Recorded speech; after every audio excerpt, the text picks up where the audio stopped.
Stop begging for approval and start dominating. What if the invisible force holding you back isn't lack of talent, luck, or intelligence, but your need to be liked? Every time you hesitate before speaking, soften your truth, or chase validation, you hand your power away. This audiobook is your wake-up call. Stop begging for approval and start dominating is not about arrogance or empty confidence.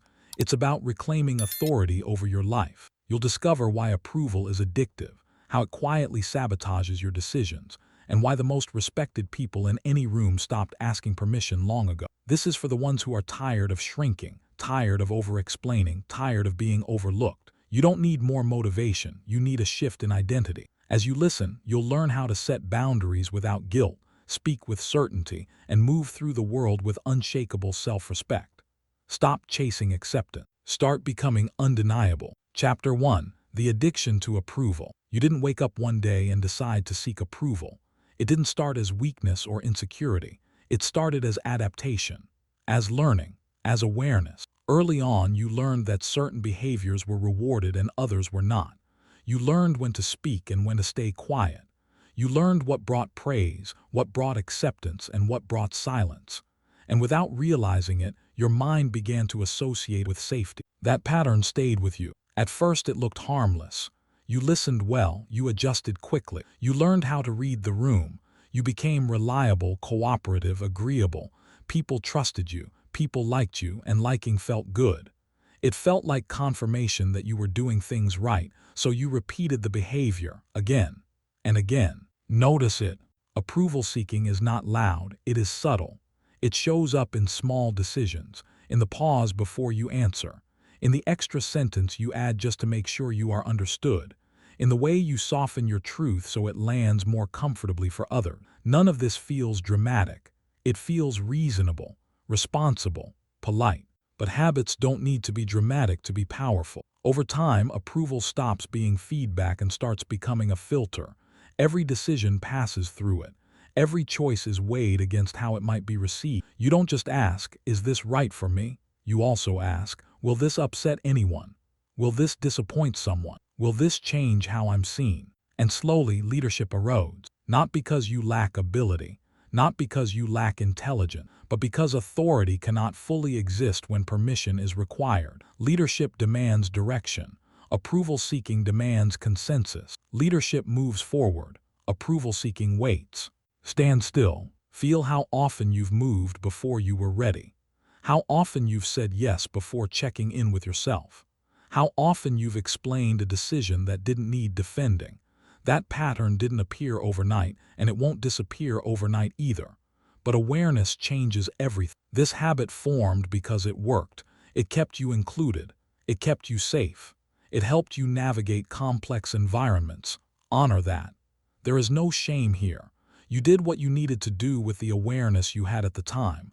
But what once protected you may now be limiting. Leadership requires friction. Growth requires discomfort. And approval-seeking avoids both. You can feel it when the habit activates. Your body responds before your mind does. There's a tightening, a quick calculation, a subtle shift away from what you were about to say. You adjust your tone, you add context, you smooth the edges. All of it happens fast, almost automatically. Notice it. This is not about becoming careless or dismissive.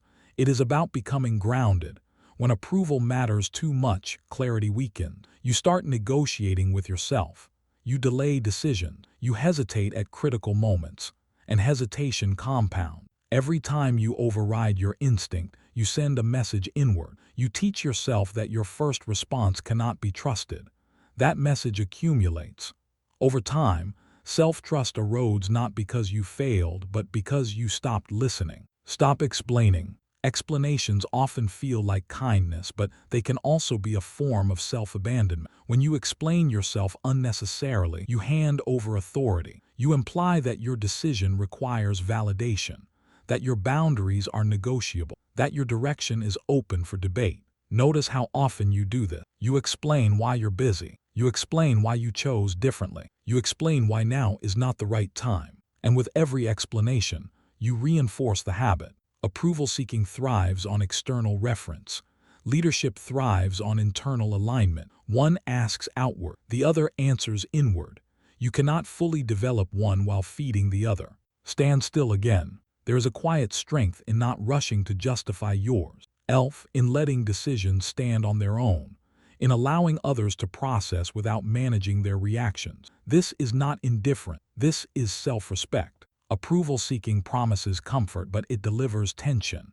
Leadership promises responsibility, but it delivers freedom. One keeps you busy managing perceptions.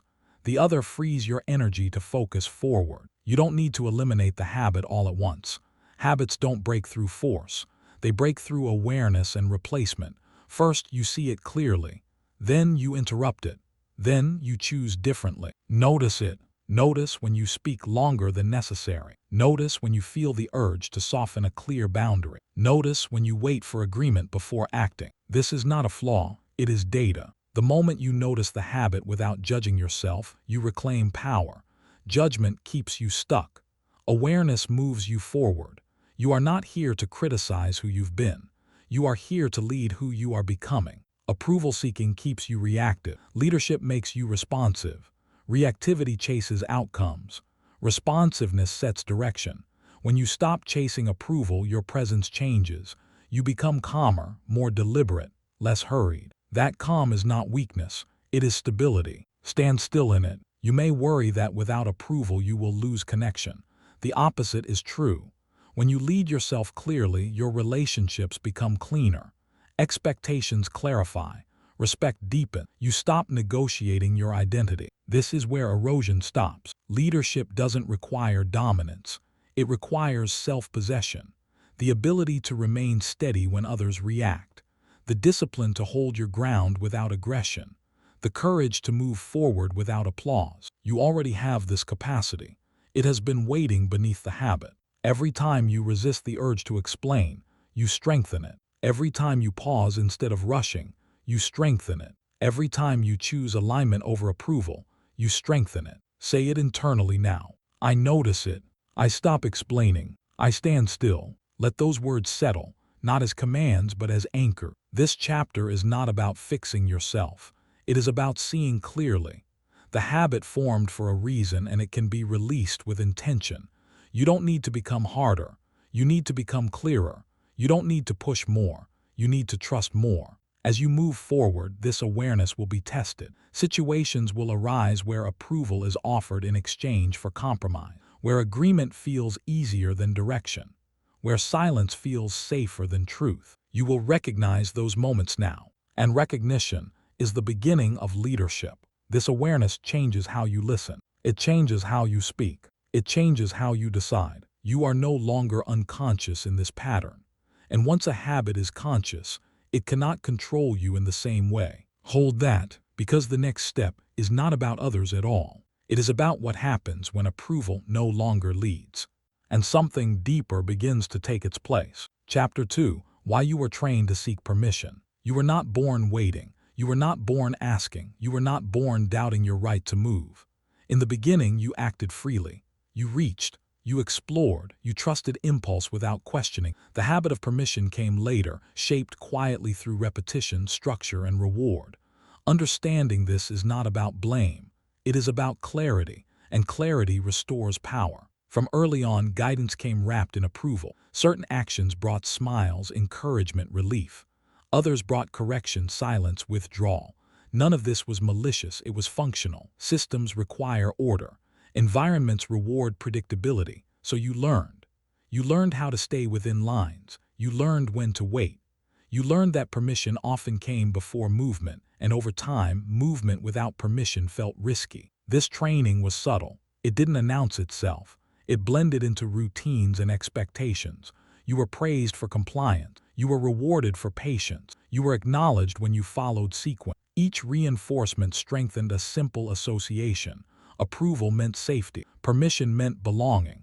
And without noticing, your nervous system adjusted to that logic. Notice this without resistance. This conditioning did not make you smaller. It made you capable of navigating complexity. It taught you awareness. It taught you restraint. Those skills have value. But when carried too far, they begin to limit growth. What once kept you aligned begins to keep you contained, and containment over time feels like tension. You may recognize how this shows up now. You wait for signals before acting. You check for reactions before committing. You hesitate not because you lack direction, but because you were trained to confirm it externally. This is not a character flaw. It is a learned response. Awareness restores power. When you see the pattern clearly, it loses its authority. You stop confusing habit with truth. You stop mistaking conditioning for identity. You begin to separate who you are from what you were taught to do. That separation is where freedom begins. Consider how many systems operate on permission. Education, work, social structure, even relationships. Many environments reward those who wait their turn, who ask before acting, who defer before deciding. Again, this is not wrong. It is functional, but leadership does not emerge from waiting alone. It emerges from discernment. Stand still for a moment. Feel the difference between guidance and dependence. Guidance informs. Dependence delays. One supports growth. The other replaces trust. Somewhere along the way, permission shifted from tool to requirement. That shift is what you are now reversing. You were trained to believe that readiness is granted. That authority comes from outside. That confidence is something bestowed. None of that is true anymore if it ever was. Readiness is built. Authority is internal. Confidence is practiced. You are waking up. This awakening is not dramatic. It is quiet. It happens in moments of recognition. When you catch yourself waiting and pause. When you feel the urge to ask and instead reflect. When you realize that no one else can decide what aligns with your values better than you can. This is not rebellion. It is maturity. The systems that trained you were designed for consistency, not self-leadership. They needed predictability. They needed structure. You adapted well. But now your life requires something different. It requires direction that comes from within. It requires choices that are grounded, not approved. Awareness restores power again and again. Each time you recognize conditioning without judgment, you loosen its grip. Judgment tightens patterns. Curiosity dissolves them. You are not here to reject your past. You are here to integrate it and move beyond its limitation. You may notice discomfort as this shift begins. Old reflexes will surface. The impulse to check. The urge to confirm. Let them appear. Don't fight them, just notice. The noticing itself creates space. And in that space you choose. Stand still. Notice how often you already know the answer before you ask the question. Notice how often your first instinct is clear before doubt enters. That clarity has always been there. It was simply trained to wait. You are no longer required to wait. This does not mean acting reckless. It means acting consciously.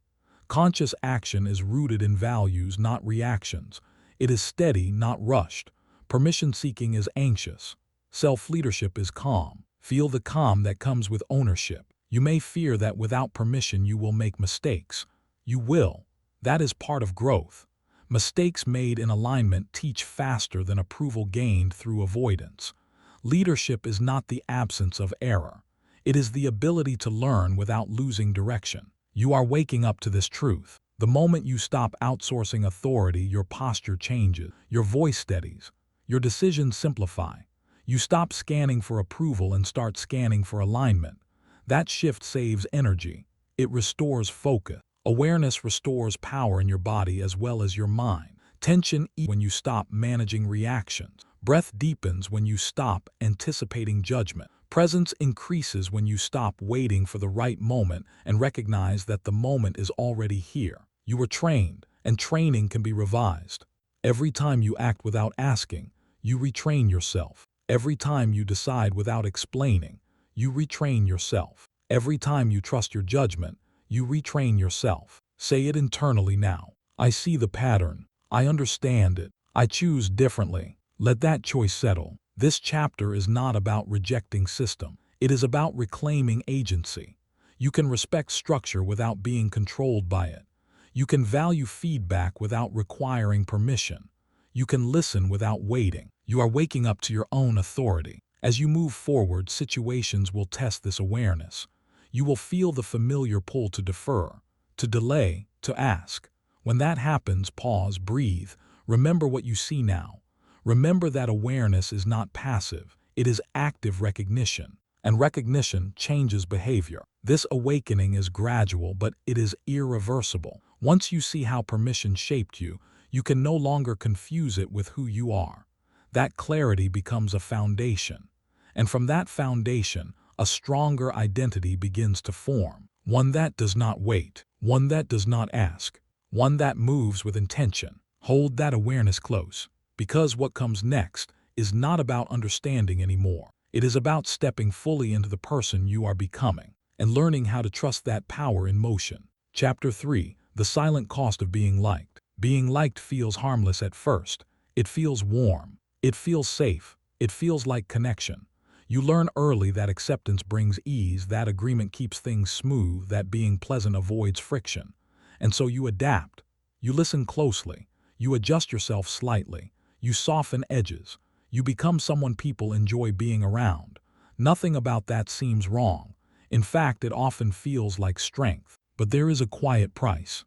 It doesn't arrive all at once. It accumulates, slowly, invisibly. You don't notice it because it doesn't hurt loudly. It doesn't interrupt your day. It shows up later in moments of reflection, when you realize something important slipped past you while you were busy maintaining harmony. Being liked begins to shape your choices. Not aggressively, gently. You start selecting words that land well instead of words that are true. You choose timing that feels acceptable instead of timing that feels right. You hesitate before pursuing opportunities that might disrupt your image. And over time, those small adjustments add up. Count the cost. Notice how many times you stayed silent when you had something meaningful to say. Notice how many times you delayed action because you didn't want to disappoint. Notice how many times you chose the familiar response instead of the honest one. Each moment felt insignificant. Together, they form a pattern. That pattern dilutes confidence. Confidence doesn't disappear suddenly. It thins. It weakens through repetition.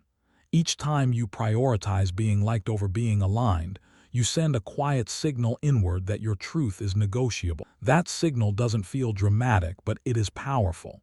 It teaches you to second-guess your instincts. It teaches you to wait for reactions before trusting your direction. And leadership cannot grow in that environment. Leadership requires clarity. It requires the ability to make decisions that won't please everyone. It requires standing firm when agreement is not guaranteed. When being liked becomes the goal, leadership becomes conditional. You start steering toward consensus instead of direction. You begin managing impressions instead of outcomes. The cost is subtle, but it is real. Opportunities pass quietly, not because you weren't capable, but because stepping into them would have shifted how you were perceived. You felt the pull. You saw the opening, but you hesitated. You told yourself it wasn't the right time. You told yourself you were being patient. What you were really doing was protecting an image. Count the cost again. Every time you choose likability over leadership, something inside you tightens. You may not name it, but you feel it. A low-level frustration, a sense of stagnation, a quiet question that keeps returning. Is this all there is? That question doesn't mean you are ungrateful. It means you are aware. People-pleasing often disguises itself as kindness. But kindness without boundaries becomes self-erasure. When you are always agreeable, you become predictable. When you are always accommodating, your presence loses weight. Not because you are insignificant, but because you never fully arrive. And resentment begins to form. Not explosive resentment, quiet resentment. The kind that sits beneath politeness. The kind that surfaces when you are alone. You wonder why others seem to move faster, speak more freely, take up more space. You tell yourself you're fine. You tell yourself you don't mind. But the tension remains. That tension is information. It tells you that something has been exchanged too often, that your needs have been postponed too many times, that your voice has been filtered until it barely resembles its original strength. Resentment is not a failure of character. It is a signal that alignment has been compromised. Count the cost honestly. Being liked requires constant monitoring. You watch reactions. You track moods. You anticipate responses. That mental effort consumes energy that could be used to build, to focus, to lead. When your attention is outward, your power is diluted. You are busy maintaining approval instead of creating momentum. Leadership, by contrast, is internally referenced. It is calm. It is decisive. It accepts that not everyone will agree. It understands that respect grows from consistency, not accommodation. Being liked feels good in the moment. Being respected builds stability over time. Choose again. This does not mean becoming cold. It does not mean becoming dismissive. It means becoming clear. Clear about what matters. Clear about where you stand. Clear about when to say yes and when to say no without explanation. Notice how often you say yes automatically. Notice how often you agree before checking in with yourself. Those moments are invitations to choose again. Not dramatically, simply consciously. When you choose alignment over likability, something shifts. Your posture changes. Your voice steadies. Your decisions simplify. You stop overthinking reactions and start trusting direction. That trust compounds. Each aligned choice strengthens the next. Count the cost one more time. What has being liked delayed for you? What has it prevented you from saying? What has it kept you from becoming? These are not questions meant to judge you. They are questions meant to wake you up. Awareness is not harsh. It is precise. And precision is powerful. You may fear that choosing differently will create distance. Sometimes it will.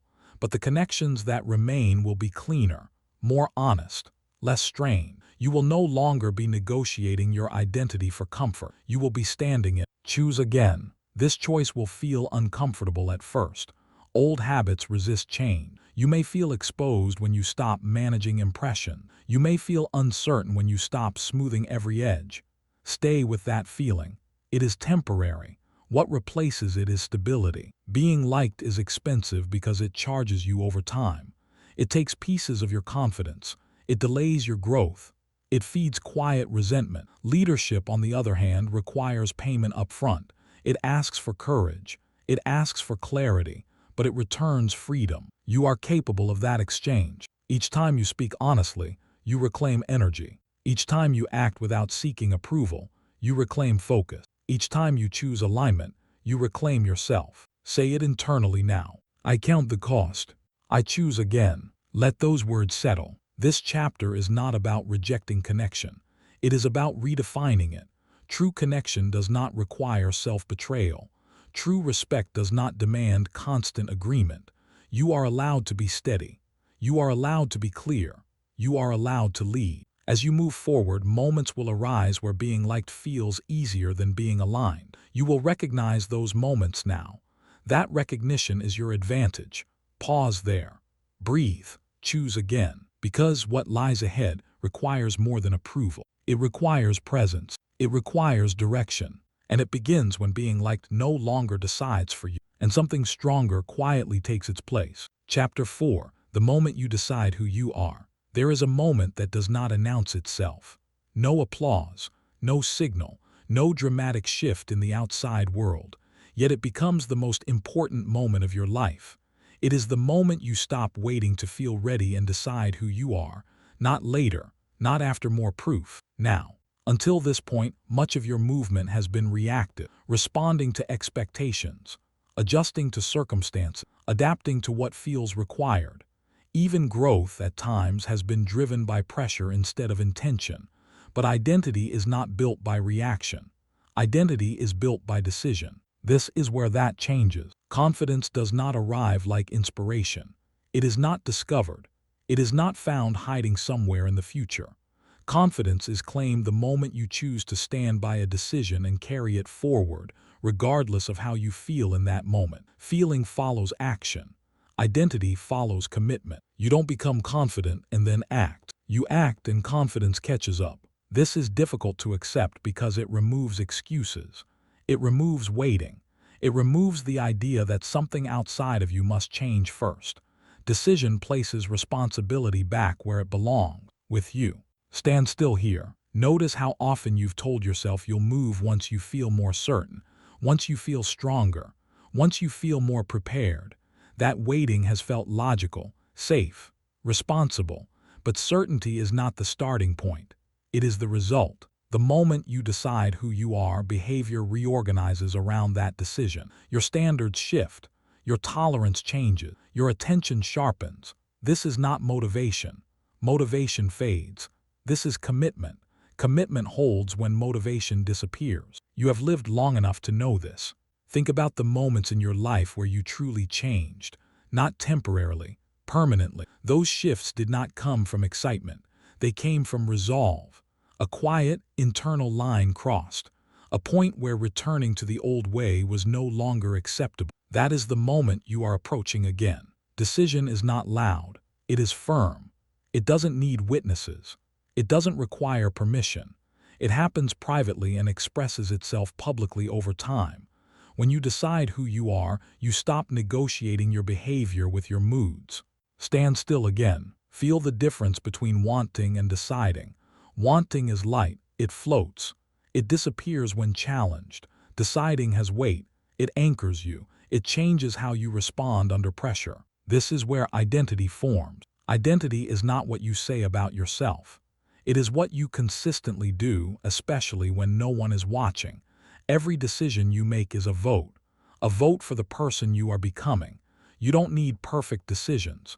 You need aligned ones. You don't find confidence, you claim it. Claiming confidence does not mean pretending you feel fearless.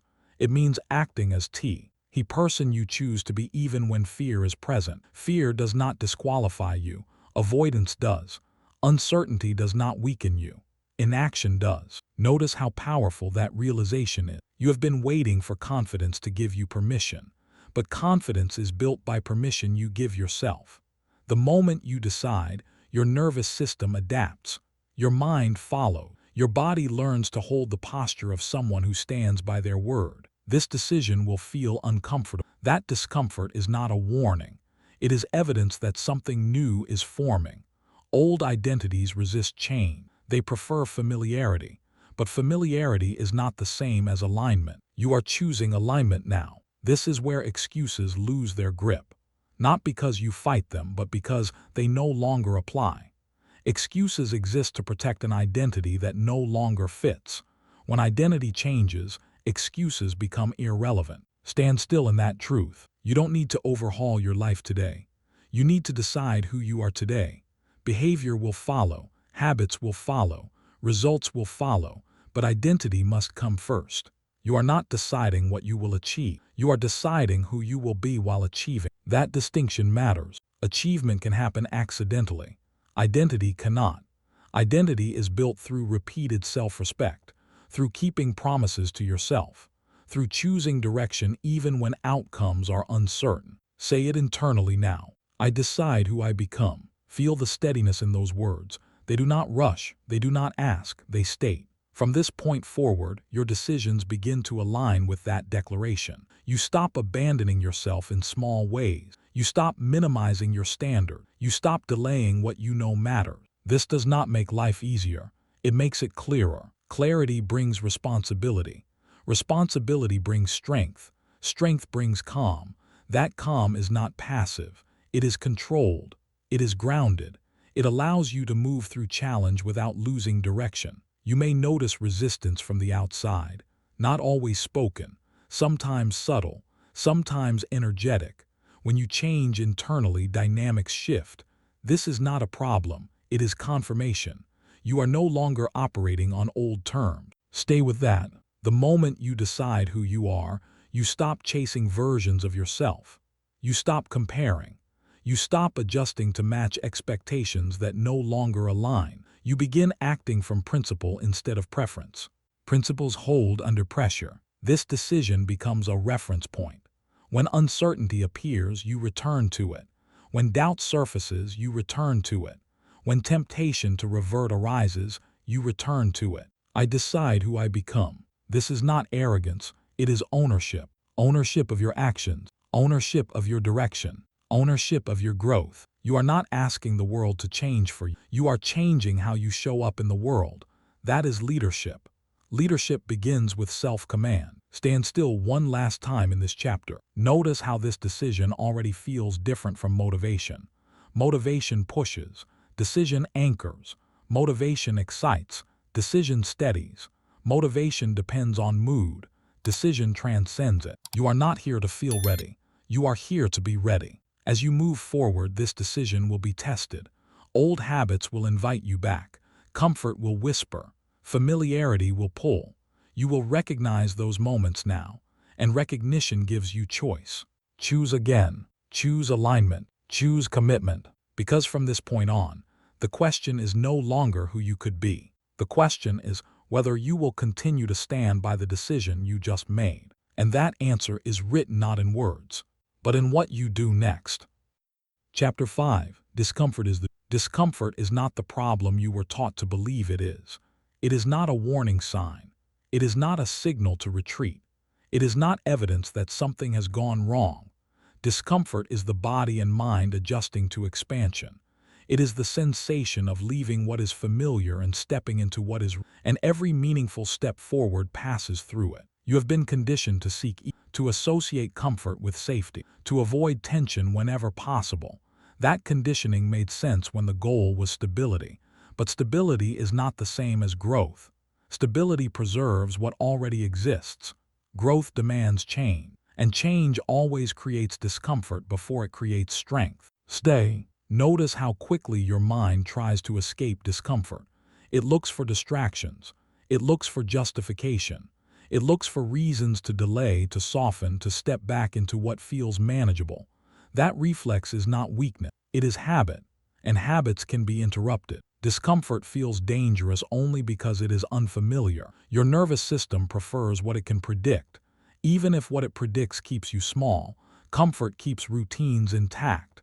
It keeps expectations low. It keeps identity unchanged. That is why it feels safe.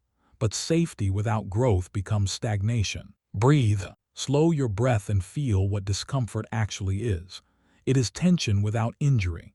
It is pressure without harm. It is effort without collapse. Discomfort does not destroy you. It strengthens you when you stay present with it instead of running from it. Every time you've grown in your life, discomfort was there first. Learning demanded it. Change demanded it. Maturity demanded it. Yet each time, once you passed through, you realized the fear was temporary and the capacity was permanent. Hold your ground. Discomfort is the doorway because it marks the edge of your current identity. On one side is who you've been, familiar, predictable, contained. On the other side is who you are becoming, unknown, demanding, powerful. You cannot reach that next version without crossing the threshold.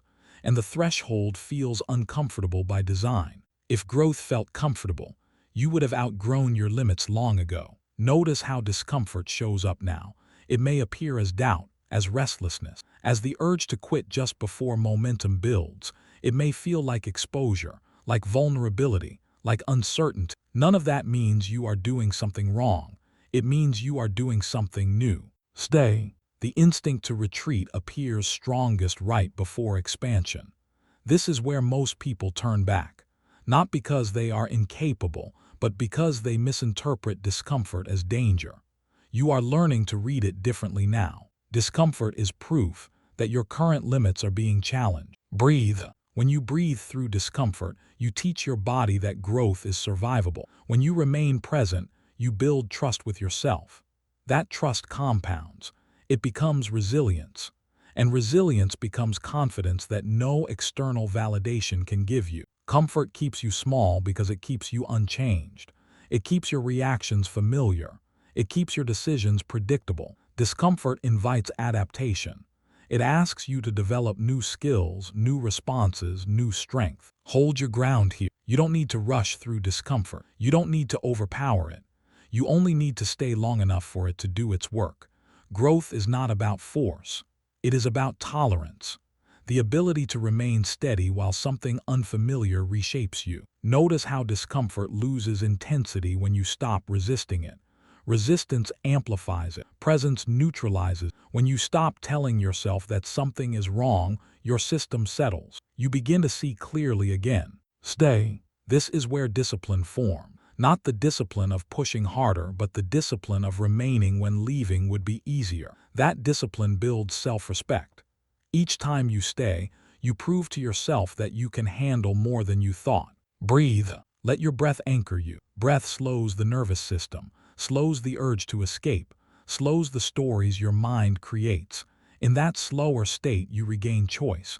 You are no longer reacting, you are responding. Hold your ground. Discomfort often appears when you raise your standard, when you stop explaining, when you stop seeking approval, when you stop diluting your direction.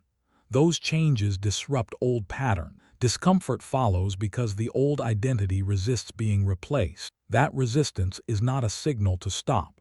It is confirmation that the change is real. Stay. There is a difference between pain and discomfort. Pain damages. Discomfort develops. Pain demands protection. Discomfort demands adaptation. Learning to distinguish between the two is part of leadership. Leaders do not avoid discomfort. They learn from it. Breathe. As you breathe through discomfort, your perspective widens. You realize that what felt overwhelming is manageable. What felt threatening is temporary. What felt impossible is simply unfamiliar. Hold your ground. This chapter is not about chasing hardship. It is about no longer running from necessary tension. Growth has a cost. That cost is discomfort.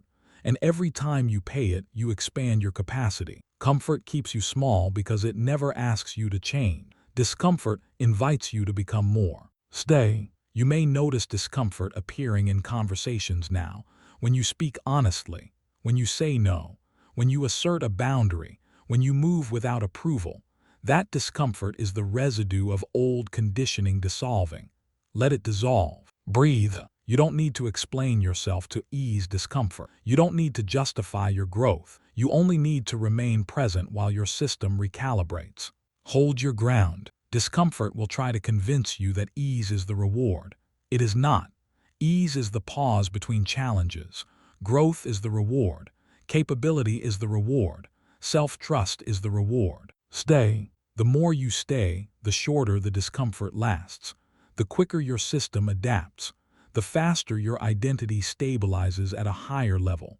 What once felt intense becomes normal. What once felt heavy becomes light. Breathe. This is how strength is built. Quietly, repeatedly, without spectacle, without permission, without retreat. Hold your ground. You are learning that discomfort is not something to solve. It is something to pass through. On the other side is clarity. On the other side is confidence earned, not borrowed. On the other side is a version of you that no longer flinches at growth. Stay. Comfort keeps you small because it asks nothing of you. Discomfort asks everything you are capable of becoming. Breathe. Let that truth settle into your body, into your posture, into your decisions. Hold your ground. This is not temporary. This is training. Every moment of discomfort you stay with expands your threshold, and an expanded threshold changes what you believe is possible. Stay, because what once challenged, you will soon no longer register as a threat. And beyond this door is not ease, but strength that does not retreat. Chapter 6. Stop explaining yourself. There comes a point where explanation stops being communication and starts being permission-seeking. It happens quietly. You add one more sentence, then another. You clarify, justify, soften, reassure. Not because you are unclear, but because you are trying to manage how your decision is received. This habit feels polite. It feels responsible, but beneath it lives uncertainty. Silence is not absence. Silence is present. When you explain yourself unnecessarily, you are not sharing information. You are negotiating your authority. You are signaling that your choice requires approval, that your boundary is flexible, that your direction is open for debate. None of this is intentional. It is learned. And what is learned can be unlearned. Notice how often the urge to explain appears. It shows up when you say no. It shows up when you choose differently. It shows up when you step away from what others expect. The explanation comes quickly, almost automatically. You want to be understood. You want to be seen as reasonable. You want to avoid discomfort. But leadership does not require constant explanation. It requires clarity. Silence is power because it holds ground without resistance. Stand still here. Feel how uncomfortable silence can be at first. When you stop explaining, space opens. That space feels exposed. Your mind rushes to fill it. But if you stay, something shifts.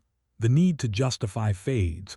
The body settles. Authority stabilizes. Explanation is often driven by insecurity, not intention. When you trust yourself, You do not rush to defend your decisions. You let them stand. You allow others to have reactions without managing them. You understand that discomfort does not equal disagreement, and disagreement does not equal rejection. Silence gives others room to adjust. Stop explaining. This does not mean becoming distant. It means becoming grounded. It means speaking when there is something meaningful to add, not when there is something to prove. Silence does not weaken your message. It sharpens it. Consider how confident presence feels. Calm, measured, unhurried. Confident people do not overtalk. They do not overjustify. They do not overdefend. They act. They decide. They allow results to speak. Your actions speak louder than permission. When your behavior is consistent, explanation becomes unnecessary. When your standards are clear, words become minimal. When your direction is steady, silence communicates certainty. Breathe. Notice how explanation often appears after the decision is already made. The decision was clear. The action was chosen. But the explanation follows, attempting to smooth what feels rough. That smoothing is not for others. It is for your own discomfort. Silence asks you to sit with Add discomfort. Sit with it. Discomfort does not need to be resolved immediately. It needs to be tolerated. When you tolerate the discomfort of silence, you retrain yourself. You teach your nervous system that you can remain steady without reassurance. That steadiness becomes strength. Stop explaining again. You do not owe a detailed narrative for every choice. You do not owe emotional labor to make others comfortable your growth. You do not owe permission to live in alignment. This is not selfishness. It is self-leadership. Leadership is not loud. It is composed. It does not chase agreement. It sets direction. It understands that clarity is kind, but over-explanation is not clarity. It is hesitation disguised as courtesy. Stand still. Notice how silence changes the dynamic of a conversation. When you stop filling space, others step into it. They process. They reflect. They respond differently. Silence invites respect because it signals confidence. Explanation invites debate. You are not here to debate your life. Stop explaining why you are busy. Stop explaining why you chose a different path. Stop explaining why your priorities change. Let the decision exist. Your actions will make it clear over time. This does not mean withholding truth. It means offering it without apology. It means stating what is, not defending why it is. There is strength in stating facts and allowing them to stand. Breathe again. Feel how your body relaxes when you stop rehearsing explanations. How much energy is freed when you are no longer anticipating objections. That energy can be redirected toward creation, focus, and progress. Silence conserves power. Explanation disperses it. When you explain too much, you place yourself beneath the listener. When you speak clearly and stop, you place yourself beside them. Leadership is not about hierarchy. It is about posture. Silence holds posture. Hold your ground here. There will be moments when silence feels risky. When you worry about being misunderstood. When you fear losing connection. Stay anyway. True connection does not require constant explanation. It requires honesty and consistency. You are allowed to be misunderstood temporarily. Your long-term behavior will clarify more than words ever could. Stop explaining. This habit will not disappear overnight. You will catch yourself mid-sentence. You will feel the urge to add more. That moment is your opportunity. Pause, breathe. Let silence finish the thought. Silence is not awkward. It is unfamiliar. Unfamiliar becomes normal through repetition. Each time you choose silence over explanation, you strengthen self-trust. You confirm that your decisions are valid without external confirmation. That confirmation begins to come from within. Say it internally now. I do not need to explain. I let my actions speak. I stand by my decision. Let those words settle. Notice how this changes your inner dialogue. Less defending, less rehearsing, more presence, more focus. Silence cleans up mental space, and clean mental space supports leadership. Leadership does not rush to be understood. It remains consistent until it is undeniable. Stop explaining one more time. You may feel the impulse to fill silence with friendliness, with reassurance, with context. Let that impulse pass. Silence is not unkind. It is neutral. It allows truth to land without distortion. This chapter is not about withholding. It is about restraint. Restraint is a form of discipline. Discipline is a form of respect. Respect for yourself and for others. When you stop explaining, your words carry more weight. When you speak less, you are heard more.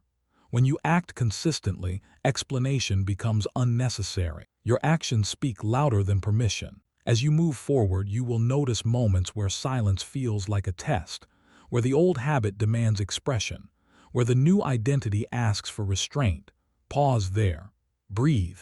Choose silence. Because silence is not empty, it is confidence holding its ground. And from that ground, a stronger presence begins to emerge. Chapter 7. The Rise of Inner Authority. Authority does not begin in how others see you. It begins in how you relate to yourself.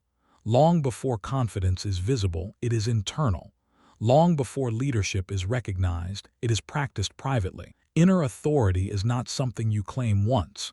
It is something you build through repetition, through consistency, through promises kept when no one is watching. There was a time when you trusted yourself without question, when your word to yourself carried weight, when intention led directly to action. Over time, that trust weakened, not because you lacked discipline, but because small promises were broken without consequence. Not dramatically, quietly. You said you would start tomorrow. You said you would speak up next time. You said you would follow through, and then you adjusted. Each adjustment felt harmless. Together, they taught your mind that your word was flexible. Inner authority fades when self-trust erodes. This is not something to regret. It is something to rebuild. Authority is not force. It is alignment. It is the calm certainty that comes from knowing you do what you say you will do, not perfectly, consistently. Inner authority grows when your actions and intentions match, when there is no gap between decision and follow-through. Stand still here. Notice how often you delay commitments to yourself, not because you can't act, but because postponing feels easier in the moment. That ease has a cost. Every delayed promise weakens trust. Every kept promise strengthens. Self-trust is built the same way trust with others is built, through reliability. You don't need grand gesture. You need integrity in small things. You need to do what you say you will do, especially when it would be easier not to. Especially when no one would notice. Especially when motivation is absent. Authority is internal before it's visible. You cannot perform authority into existence. You cannot think it into being. You earn it by honoring your own commitments. The mind learns from evidence. When you consistently follow through, your nervous system relaxes. Doubt quiets. Hesitation loses its grip. Breathe. Feel the difference between wanting to trust yourself and knowing you can. Knowing comes from proof. Proof comes from action.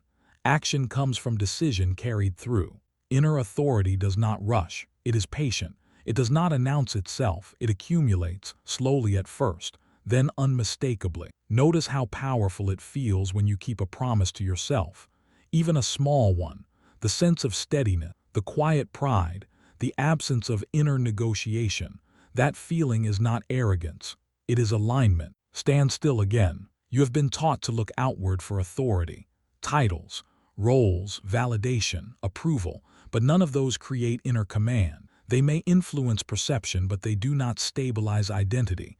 Inner authority cannot be borrowed. It must be built. This is why so many people feel uncertain even when they appear successful. Their external authority outpaced their internal alignment. You are doing the opposite now. You are building from the inside out. Kept promises are the foundation. Every time you say you will do something and follow through, you send a signal inward. You tell yourself that your decisions matter, that your intentions are credible, that your future self can rely on your present self. That signal compounds. Inner authority changes how you move. You stop overthinking. You stop second-guessing. You stop scanning for reassurance. Not because you are reckless, but because you are grounded. Authority is calm. Breathe again. Feel how calm authority feels different from control. Control is tense. Authority is steady. Control demands compliance. Authority inspires trust, and that trust begins within you. You may notice resistance as you begin rebuilding self-trust. Old habits will test you. You will feel the urge to renegotiate with yourself, to lower standards, to delay.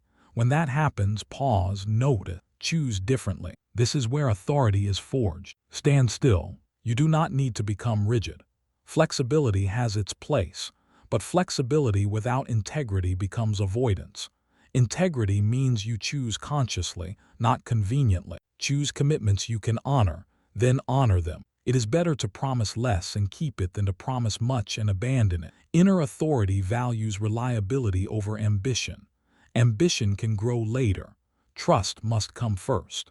Authority is internal before it's visible. As inner authority grows, something shifts. Your posture changes, your voice steadies, your decisions simplify.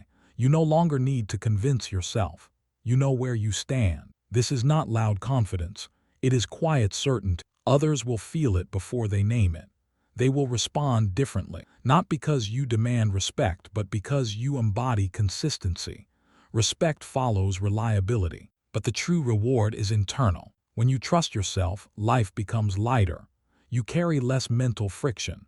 You spend less time negotiating. You move with intention instead of impulse. Breathe. Notice how much energy has been wasted doubting yourself, rehearsing decision, questioning direction. That energy returns when trust is restored. Self-trust does not mean you never question. It means questioning leads to clarity, not paralysis. It means decisions are made and carried forward, not endlessly revisited. Stand still here. You are not rebuilding authority from nothing. You are reclaiming it. It was always there, buried beneath broken agreements and postponed intentions. Each kept promise uncovers it. Start where you are. Keep the promise to show up. Keep the promise to speak honestly. Keep the promise to follow through. Small promises matter most. Inner authority grows strongest in solitude, when no one is watching, when no one is applauding, when it is just you and the choice to act or delay. Choose to act. Breathe again. This chapter is not about perfection. It is about consistency. You will falter. That does not erase authority. What matters is return. Returning to alignment, returning to commitment, returning to your word. Authority is forgiving but firm. You do not shame yourself when you fall short. You recommit, you adjust, you continue. That is maturity, that is leadership. Say it internally now. I keep my word. I trust myself. I build authority from within. Let those words anchor you. As inner authority strengthens, you will notice something else. External opinions lose intensity. Approval becomes optional. Criticism becomes information, not threat. You no longer depend on reactions to guide you. That is freedom. Authority is internal before it's visible, but once it is built, it becomes unmistakable. Not because you announce it, because everything you do carries weight. Your silence has weight. Your decisions have weight. Your presence has weight. Stand still in that presence. The rise of inner authority is gradual, but it is permanent. Once you rebuild self-trust, it does not disappear easily. It becomes the ground you stand on. And from that ground, the next phase begins. Not proving, not persuading, but leading from a place that does not shake. Because what comes next will require you to rely on this authority fully and move forward without looking back. Chapter 8: Discipline over Mood. Mood is unreliable. It rises and falls without warning. It shifts with sleep, environment, conversation, and circumstance. One moment it feels supportive. The next it disappears. If your actions depend on how you feel, your direction will always be unstable. Discipline exists to solve this problem. Discipline does not wait for permission from emotion. It moves regardless. Mood fades, discipline remains. You already know this. You've lived it. Think of the days you felt motivated and accomplished little, and the days you felt resistant yet still showed up and made progress. The difference was never emotion. It was decision carried through action. Discipline is not punishment. It is structure that protects momentum. Most people wait to feel ready. They wait to feel inspired. They wait to feel confident. Leaders act without applause. They move before emotion agrees. They act when the mood is absent because they understand something fundamental. Consistency builds identity. Identity sustains progress. Stand still here. Notice how often mood tries to negotiate. It offers excuses disguised as logic. It says rest when rest is avoidance. It says tomorrow when tomorrow is delay. Mood is persuasive because it speaks in familiar language. Discipline answers quietly with action. Do it anyway. This command is not harsh. It is grounding. It removes debate. When you do it anyway, you bypass internal resistance. You stop asking how you feel and start honoring what you decided. That shift changes everything. Discipline is built in moments where no one is watching, where there is no reward, where effort feels invisible. These moments accumulate. They form the backbone of self-respect. Each time you act without applause, you prove something to yourself. You prove that your commitment is real. Again, repetition is where discipline forms. One action does not change identity. Repeated action does. Discipline is not intensity. It is reliability. It is showing up when enthusiasm is gone and continuing without complaint. Mood demands novelty. Discipline builds mastery. There will be days when action feels heavy, when the task feels dull, when the reward feels distant. That does not mean something is wrong. It means you are in the middle of growth. Growth is repetitive. It is not always exciting. It is effective. Leaders understand this. They do not rely on feeling good to act well. They rely on standards. Standards remove emotion from the equation. When standards are clear, action becomes automatic. You do what you decided, not what you feel like doing. Stand still again. Feel the difference between forcing yourself and committing yourself. Force creates resistance. Commitment creates follow-through. Discipline is not about fighting yourself. It is about aligning behavior with values regardless of mood. You don't need to be energized to be disciplined. You need to be decided. Do it anyway. There is power in acting without internal agreement. When you move despite resistance, resistance weakens. Your mind learns that mood does not control behavior. That lesson is liberating. It restores agency. Again, discipline compounds quietly. You rarely notice its impact in the moment, but over time, it reshapes your life. It builds capability. It builds trust. It builds confidence that does not depend on how you feel when you wake up. Mood-based action creates inconsistency. Discipline-based action creates stability. Stability is where leadership lives. Leaders act without applause because they are not performing. They are building. Applause is external. Discipline is internal. Applause fades. Discipline remains. Breathe. Notice how calm discipline feels compared to motivation. Motivation is loud. Discipline is steady. Motivation surges and crashes. Discipline holds a consistent line. When you rely on mood, you become reactive. When you rely on discipline, you become intentional. Again, this is not about denying emotion. Emotion has value. It informs, it signals, but it does not decide. Emotion is a passenger. Discipline is the driver. There will be mornings when you don't feel like starting. Start anyway. There will be days when progress feels invisible. Continue anyway. There will be moments when quitting feels justified.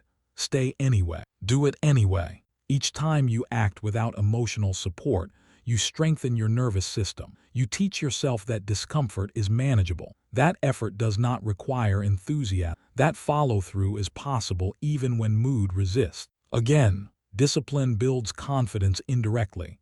You don't feel confident first. You act consistently, and confidence emerges as a byproduct. Confidence is the memory of kept commitments. Discipline creates those memories. Stand still. Ask yourself honestly how many goals were abandoned not because they were impossible, but because the mood changed. This is not criticism. It is clarity. Mood is temporary. Discipline is durable. Reliability matters. When life becomes demanding, mood will not sustain you. Discipline will.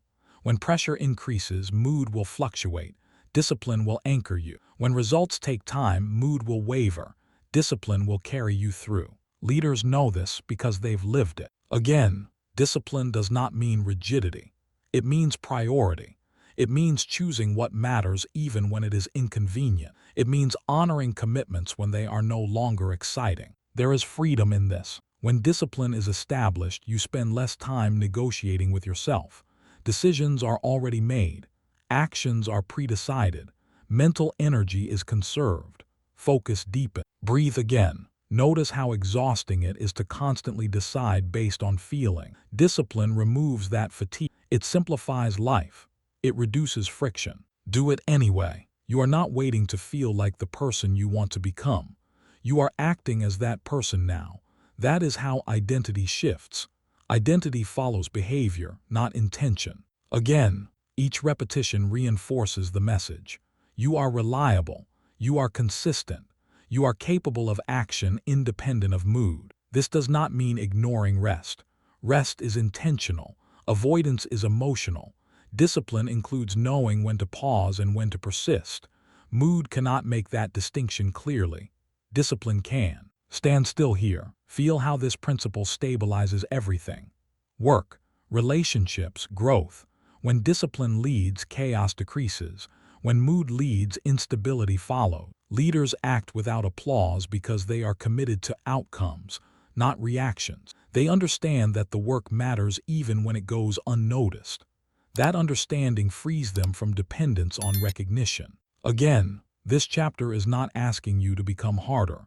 It is asking you to become steadier. Steadiness outlasts intensity. Steadiness builds trust. Steadiness builds results. Mood fades, discipline remains. Say it internally now. I act without applause. I do it anyway. Again, let those words settle. You will still feel resistant. That does not stop. What changes is your response.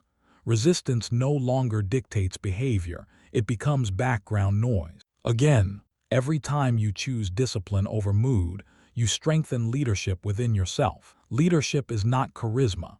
It is consistency under pressure. That consistency will carry you forward when motivation cannot. And as you move ahead, the next challenge will not be about effort. It will be about focus.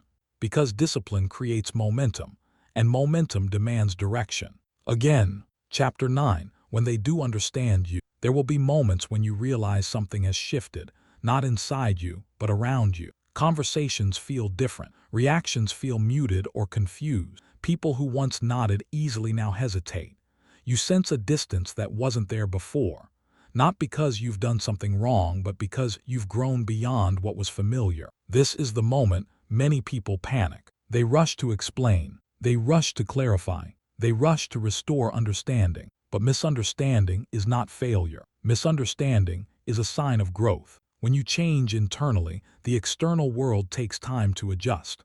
People understand you through the version of you they already know. When that version evolves, their understanding lags behind. That gap is uncomfortable, especially if you are used to being seen, affirmed, and easily accepted. Release the need to be understood. Understanding is not a requirement for forward movement. Alignment is. You may notice the urge to shrink yourself back into familiarity, to soften your direction, to make your choices more palatable. That urge is not about connection. It is about fear of standing alone. But standing alone is sometimes the cost of becoming more. Stand still here. Feel the discomfort of being misunderstood without rushing to resolve it. This discomfort is not rejection. It is transition. You are between identity. The old version no longer fits. The new version has not yet been recognized. That space is where strength forms. When people don't understand you, it often means you've stopped operating on shared assumptions. You see differently now. You prioritize differently. You move with intention instead of habit. That difference creates friction. Friction creates misunderstanding. Misunderstanding does not mean you are unclear. It means you are no longer predictable. Predictability comforts others. Growth disrupts it. You may be tempted to explain yourself fully, to walk others through your reasoning, to make sure they see what you see. Sometimes clarity is useful. Often, it is unnecessary. People do not need to understand your vision to witness your consistency. Consistency teaches more than explanation. Stand still again. Notice how much energy is consumed by wanting to be understood, replaying conversations, anticipating reactions, imagining responses. That energy pulls you backward. Growth requires forward focus. Release it. You are not responsible for managing how others interpret your evolution. You are responsible for honoring it. When you stay aligned, understanding follows eventually, or it becomes irrelevant. Misunderstanding is often temporary. Self-betrayal lasts much longer. There is a difference between being misunderstood and being misaligned. Misunderstanding happens when others have not yet caught up. Misalignment happens when you abandon yourself to regain comfort. One is part of growth, the other is avoidance. Choose growth. When they don't understand you, you may feel exposed, as if the ground beneath you is less stable. That feeling is natural. You are building new footing. Old reference points no longer apply.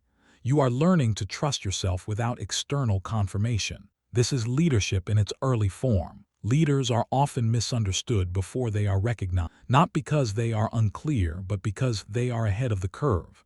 They see what others do not yet see. They move before consensus forms. Consensus comes later. Direction comes first. Release the need to be understood now. You will notice that some people grow curious. Some grow distant. Some remain exactly the same. None of these reactions define you. They are reflections of where others are, not of where you are going. Stand still. You are allowed to outgrow explanations. You are allowed to let your actions speak over time. You are allowed to be silent while others fill the gaps with their interpretations. Silence does not mean confusion. Silence means patience. Misunderstanding tests your commitment. It asks whether you believe in your direction without validation. It challenges you to hold your ground without applause. This is where many people turn back, not because they lack courage, but because they confuse understanding with approval. They are not the same. Approval seeks comfort. Understanding seeks clarity.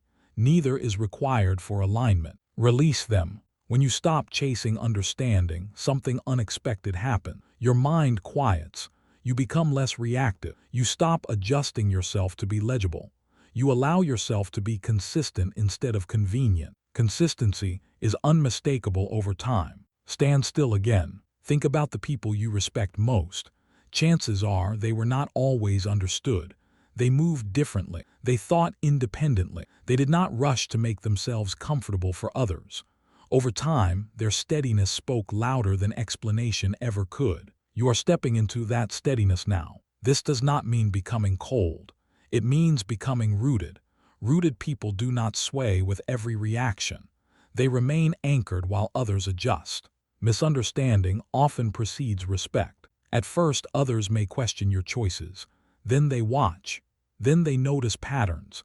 Eventually, understanding forms or they move on.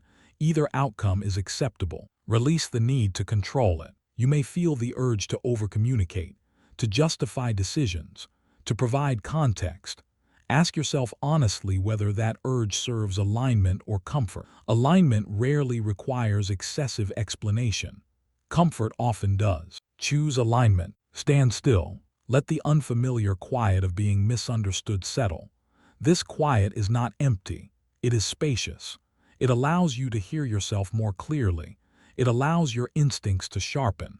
It removes noise. Noise comes from too many opinions. Growth requires focus. When they don't understand you, it gives you the opportunity to understand yourself more deeply, to clarify your value, to strengthen your commitment, to refine your direction. This is not isolation.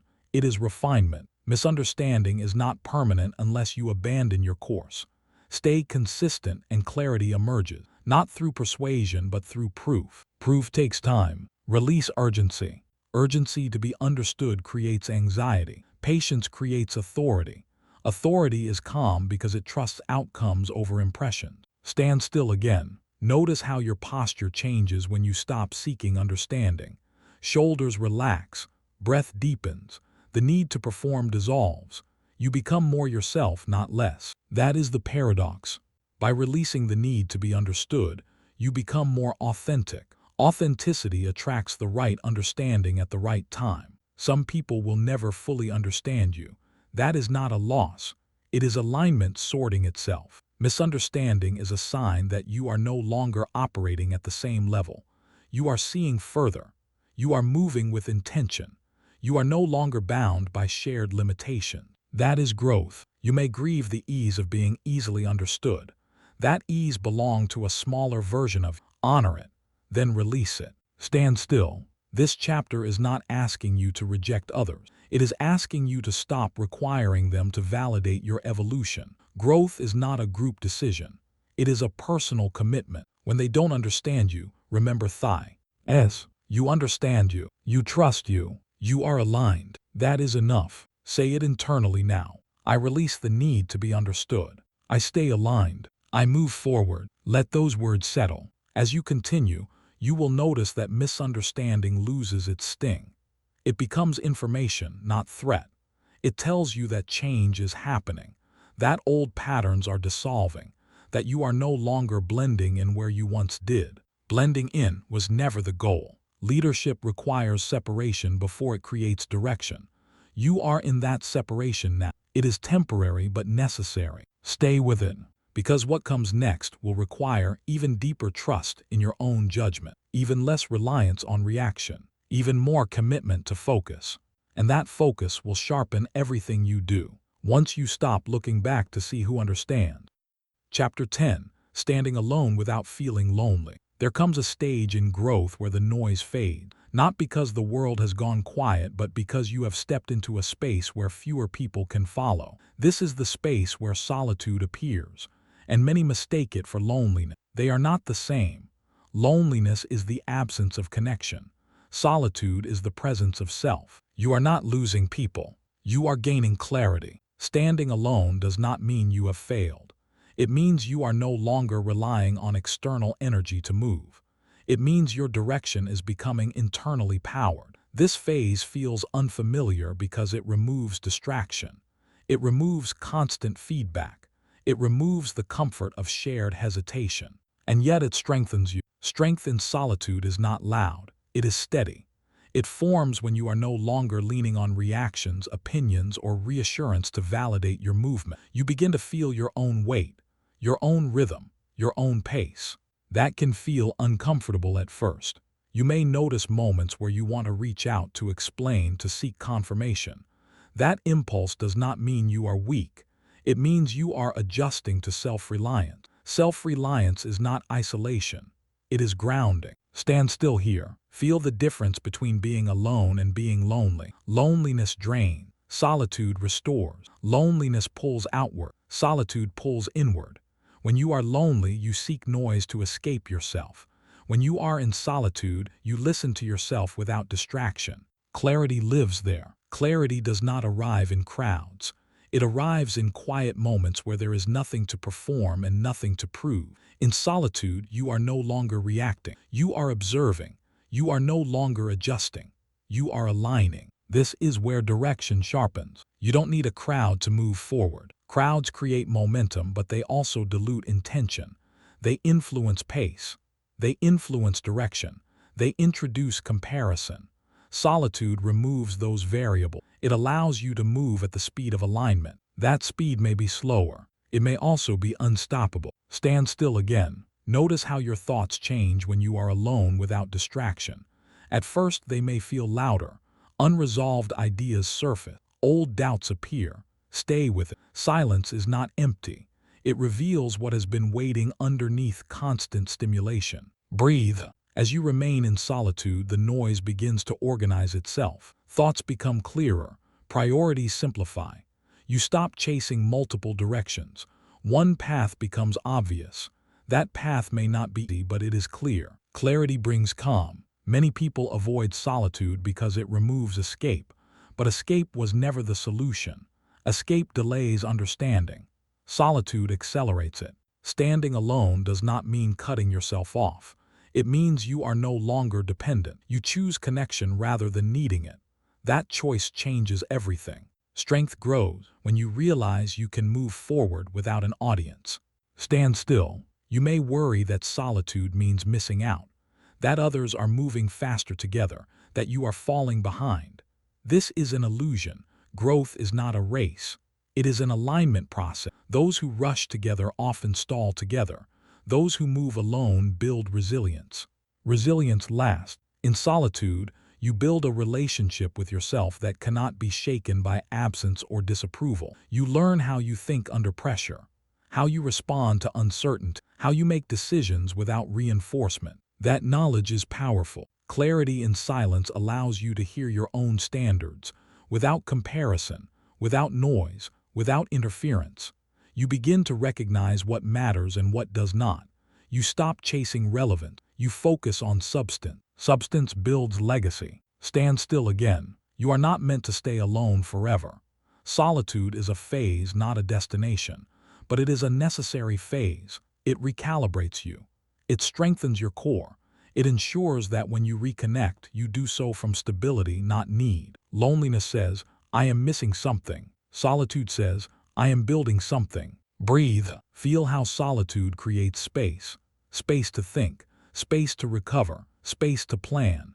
In that space, you are no longer reactive. You are proactive. You stop responding to the world and start shaping your response to it. You don't need a crowd to move forward. Movement driven by alignment is quieter but more precise. It wastes less energy. It avoids unnecessary detour. It focuses on what compounds over time. Stand still. You may notice that some people fade during this phase. Conversations become less frequent. Shared routines dissolve. This is not abandonment, it is divergence. Paths separate when values shift. This is natural. Honor it without resentment. Solitude teaches you how to stand without leaning. That skill changes how you show up everywhere else. When you are no longer leaning, you are lighter, more balanced. Or deliberate. Clarity sharpens your vision. You see opportunities others miss because they are distracted. You sense timing more accurately because you are not rushed by group momentum. You move when it is right, not when it is popular. That is leadership. Stand still again. Silence may feel awkward at first. You may want to fill it. Let it remain. Silence does not judge you, it reflects you. In silence, you meet yourself without filters. That meeting is transformative. You begin to notice how much of your previous movement was influenced by noise, opinions, expectations, comparison. Solitude removes those influences. You return to essentials. Essentials are powerful. You don't need a crowd to move forward because direction is internal. Crowds can amplify direction, but they cannot create it. Direction comes from clarity. Clarity comes from silence. Breathe again. As you become comfortable standing alone, loneliness loses its grip. You no longer interpret quiet as absence. You recognize it as preparation. Preparation for deeper work. Preparation for greater responsibility. Solitude is where leaders are formed, not because they isolate, but because they learn to listen inwardly. That inward listening creates stability. Stability creates trust. Trust attracts others organically, without effort. Stand still. You are learning to be enough company for yourself. That does not make you distant. It makes you secure.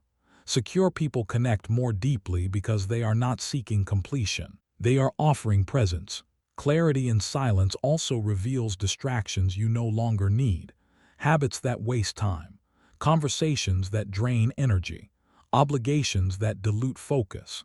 Letting go of these does not create loss.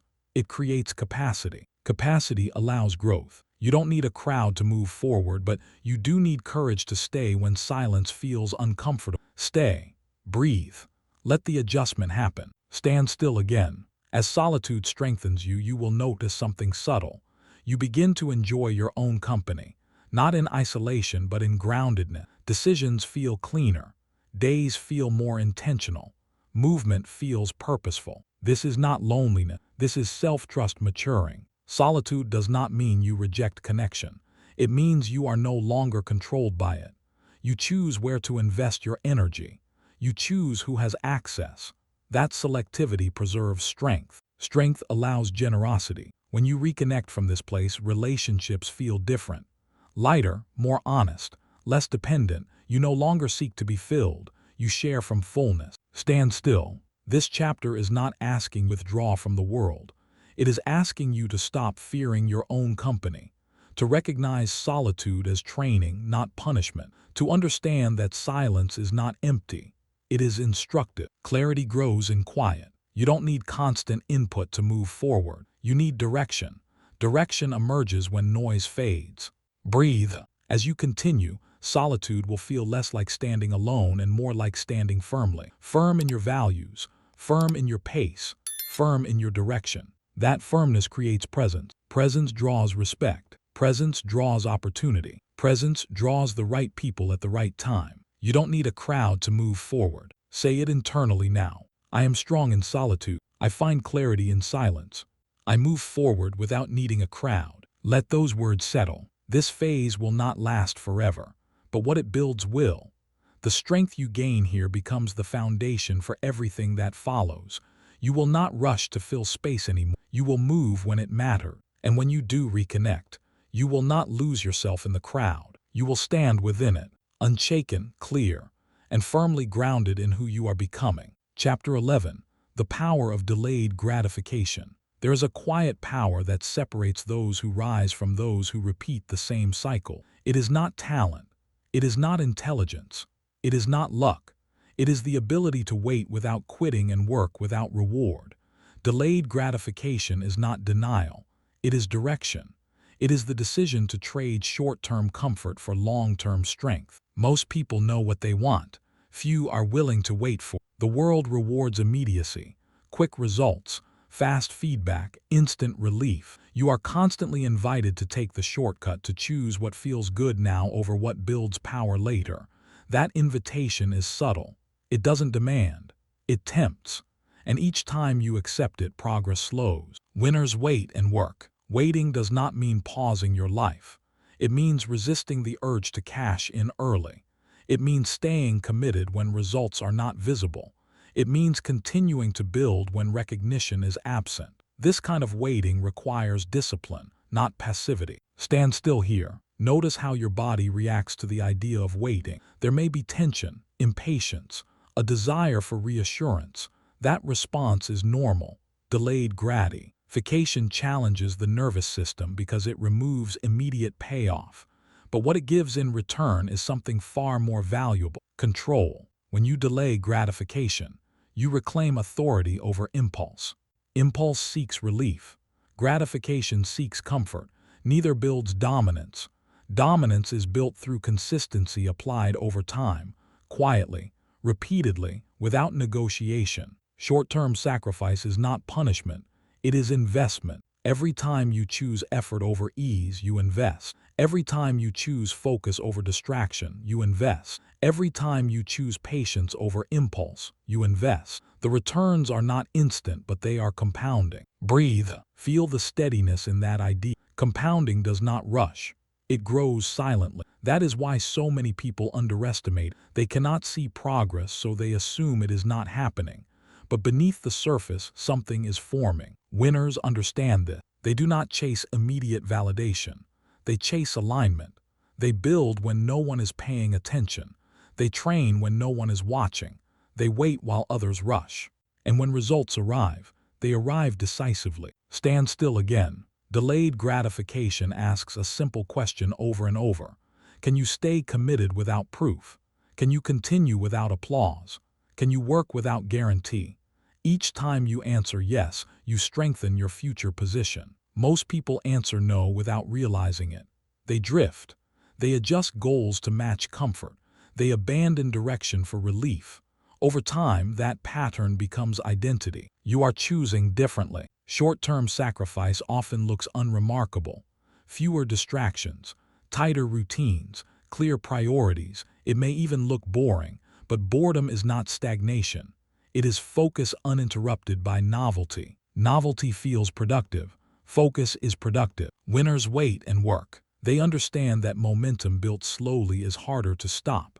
They understand that patience paired with action is unstoppable. Waiting without working leads nowhere. Working without patience burns out.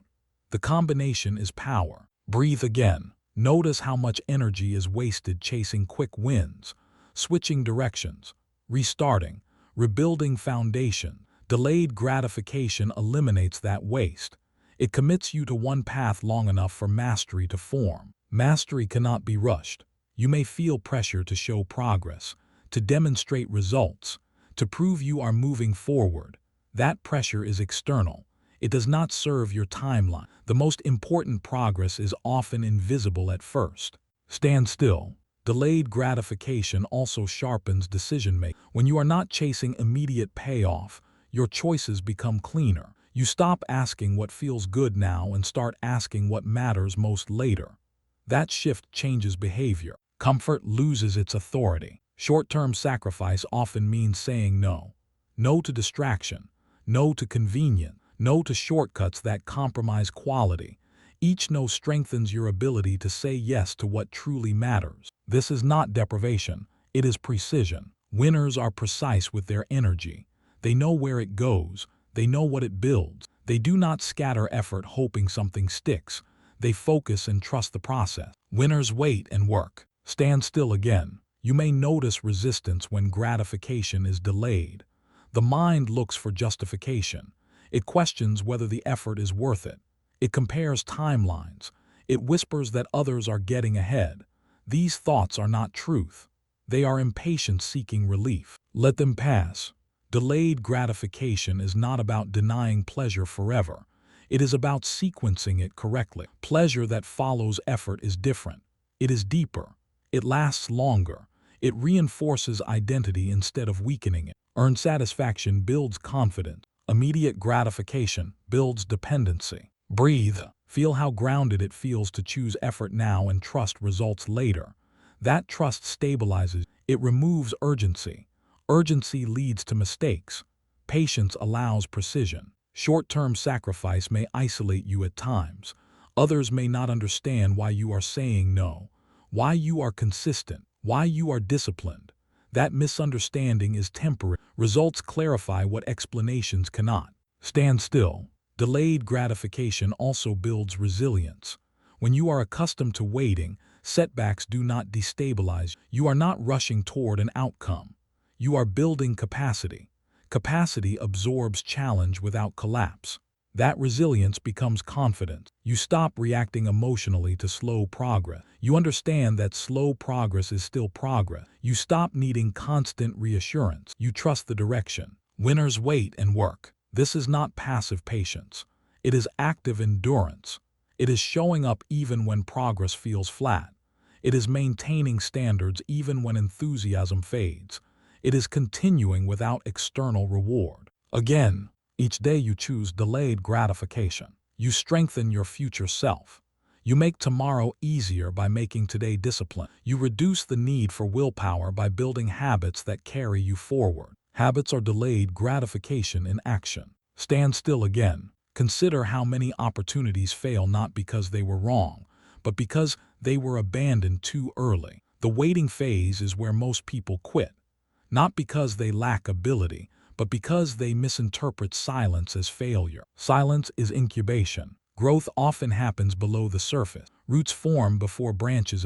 Delayed gratification allows those roots to deepen. Shallow roots collapse under pressure. Deep roots hold. You are deepening now. Breathe. There is calm in knowing you are building something real, even if it is not visible yet. That calm keeps you consistent. Consistency builds momentum. Momentum builds dominance. Short-term sacrifice leads to long-term dominance because it removes competition. Most people will not wait. Most people will not work without reward. By doing both, you separate yourself without confrontation. Dominance is quiet. Winners do not announce their discipline. They live it. They do not rush timelines. They respect them. They understand that anything built fast can be dismantled fast. You are building slowly on purpose. Stand still. Delayed gratification also clarifies desire. When you are willing to wait, you discover what you truly want. Impulses fade. Essentials remain. That clarity guides effort more accurately than emotion ever could. This is maturity. Maturity understands that sacrifice now creates choice later. When you delay gratification, you expand future options. When you seek immediate comfort, you narrow them. Choose expansion. Winners wait and work. Say it internally now. I choose long-term strength. I delay gratification. I build dominance patiently. Let those words settle. This chapter is not about forcing restraint. It is about understanding leverage. Delayed gratification gives you leverage over time, over impulse, over distraction. That leverage compounds into authority. Authority that does not rush. Authority that does not beg. Authority that does not panic. Stand still again. As you continue forward, temptation will appear in familiar forms. Ease, shortcuts, distractions dressed as opportunity. You will recognize them now. Recognition gives you choice. Choose to wait. Choose to work. Choose to build. Because the future you are creating requires strength that cannot be rushed.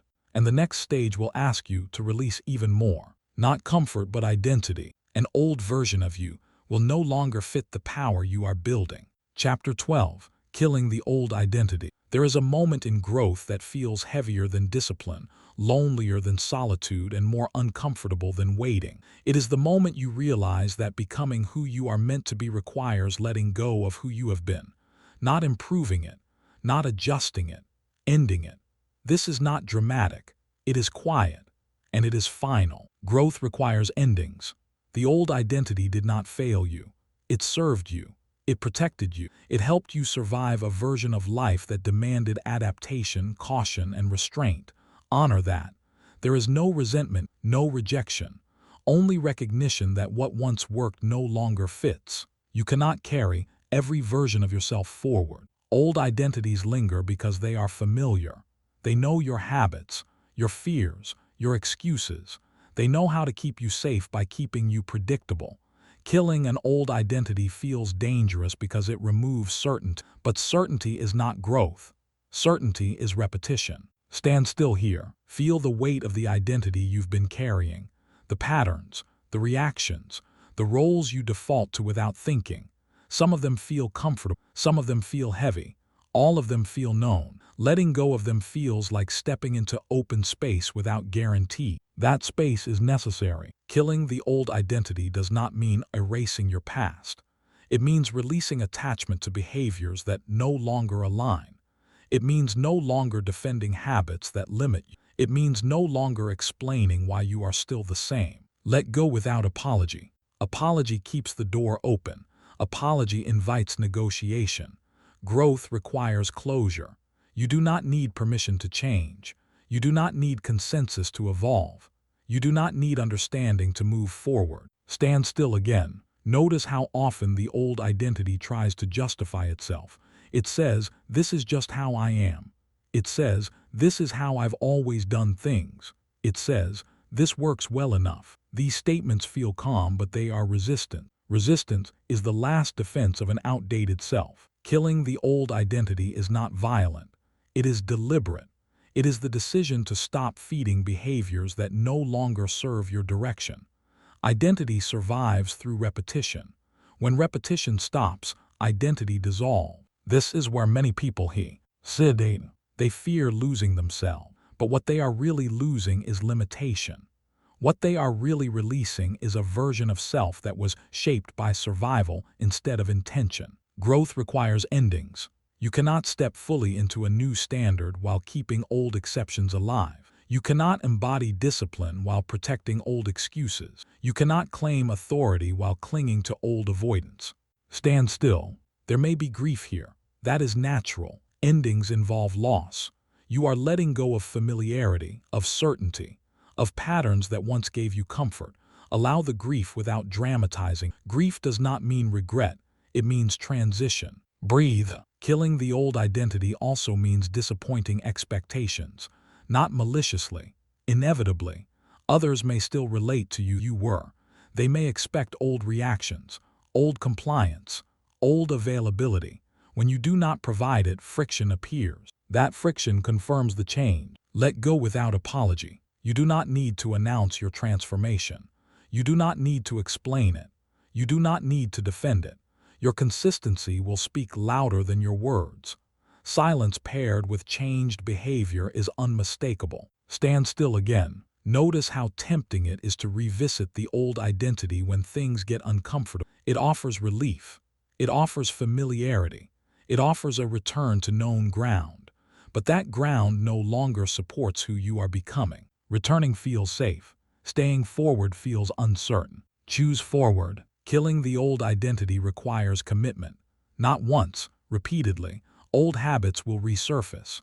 Old reactions will attempt to reclaim space. Each time you are given a choice, feed the old or reinforce the new. Reinforcement builds permanence. Growth requires endings not because growth is harsh, but because growth is precise. It removes excess. It eliminates contradiction.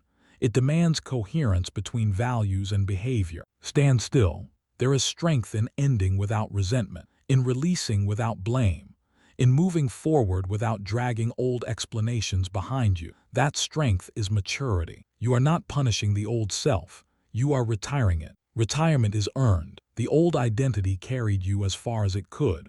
It did its job, but continuing to rely on it now limits expansion. The next phase requires different traits, different responses, different standards. Let go without apology. Apology keeps you tied to approval.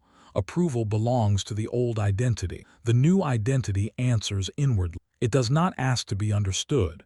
It does not seek comfort.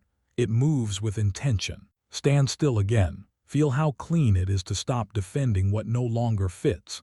How light it feels to stop explaining patterns you are outgrowing. That lightness is space. Space for something stronger to take shape. Killing the old identity also simplifies life. Fewer internal debates. Fewer contradictions. Fewer moments of self-betrayal. You stop switching between versions of yourself depending on context. Consistency replaces confusion. Growth requires endings because identity cannot be layered indefinitely. At some point, you must choose which parts remain and which parts end. Avoiding that choice leads to stagnation.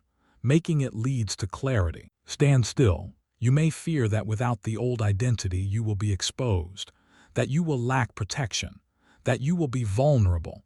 That vulnerability is real, but it is not weakness.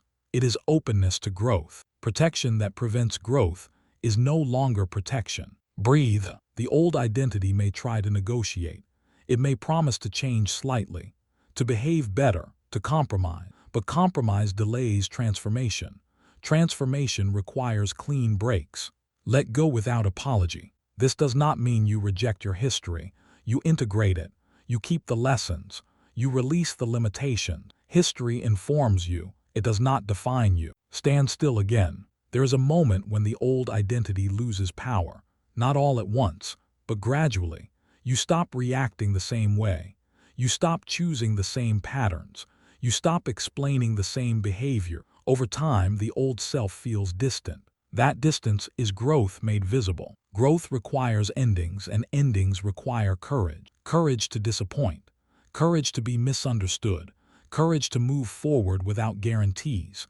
You have been building that courage chapter by chapter. This is where it is applied. Let go without apology. Say it internally now. I release what no longer fits. I honor who I was. I step forward without apology. Let those words settle. This chapter marks a threshold. Behind you is familiarity. Ahead of you is coherence. The old identity dissolves not because it was wrong, but because it is complete. Completion is powerful. Stand still. Notice how your posture changes when you stop carrying the past forward. Shoulders relax. Breath deepens. Movement feels intentional. You are no longer dragging history into the present. You are present. And killing the old identity does not make you empty. It makes you available.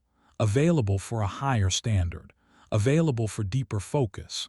Available for greater responsibility. Responsibility requires alignment. Growth requires endings so that beginnings can hold weight. Without endings, beginnings remain theoretical. With endings, beginnings become embodied. You are not becoming someone new. You are becoming someone consistent. And consistency is strength. As you move ahead, the temptation to resurrect the old identity will appear in subtle ways. Comfort, nostalgia, ease. You will recognize it now. Recognition gives you choice. Choose to stay forward, because what comes next is not about letting go. It is about building what replaces it. A new standard, a stronger structure, a version of you that no longer needs to look back to move ahead. Chapter 13, Becoming Unshakable. There is a level of strength that does not react. It does not flinch. It does not rush to defend itself. It does not rise and fall with opinion, praise, or criticism. This strength is quiet, grounded, and steady. This is what it means to become unshakable. Being unshakable does not mean nothing touches you. It means nothing controls you. External noise will always exist. Opinions, expectations, commentary, comparison.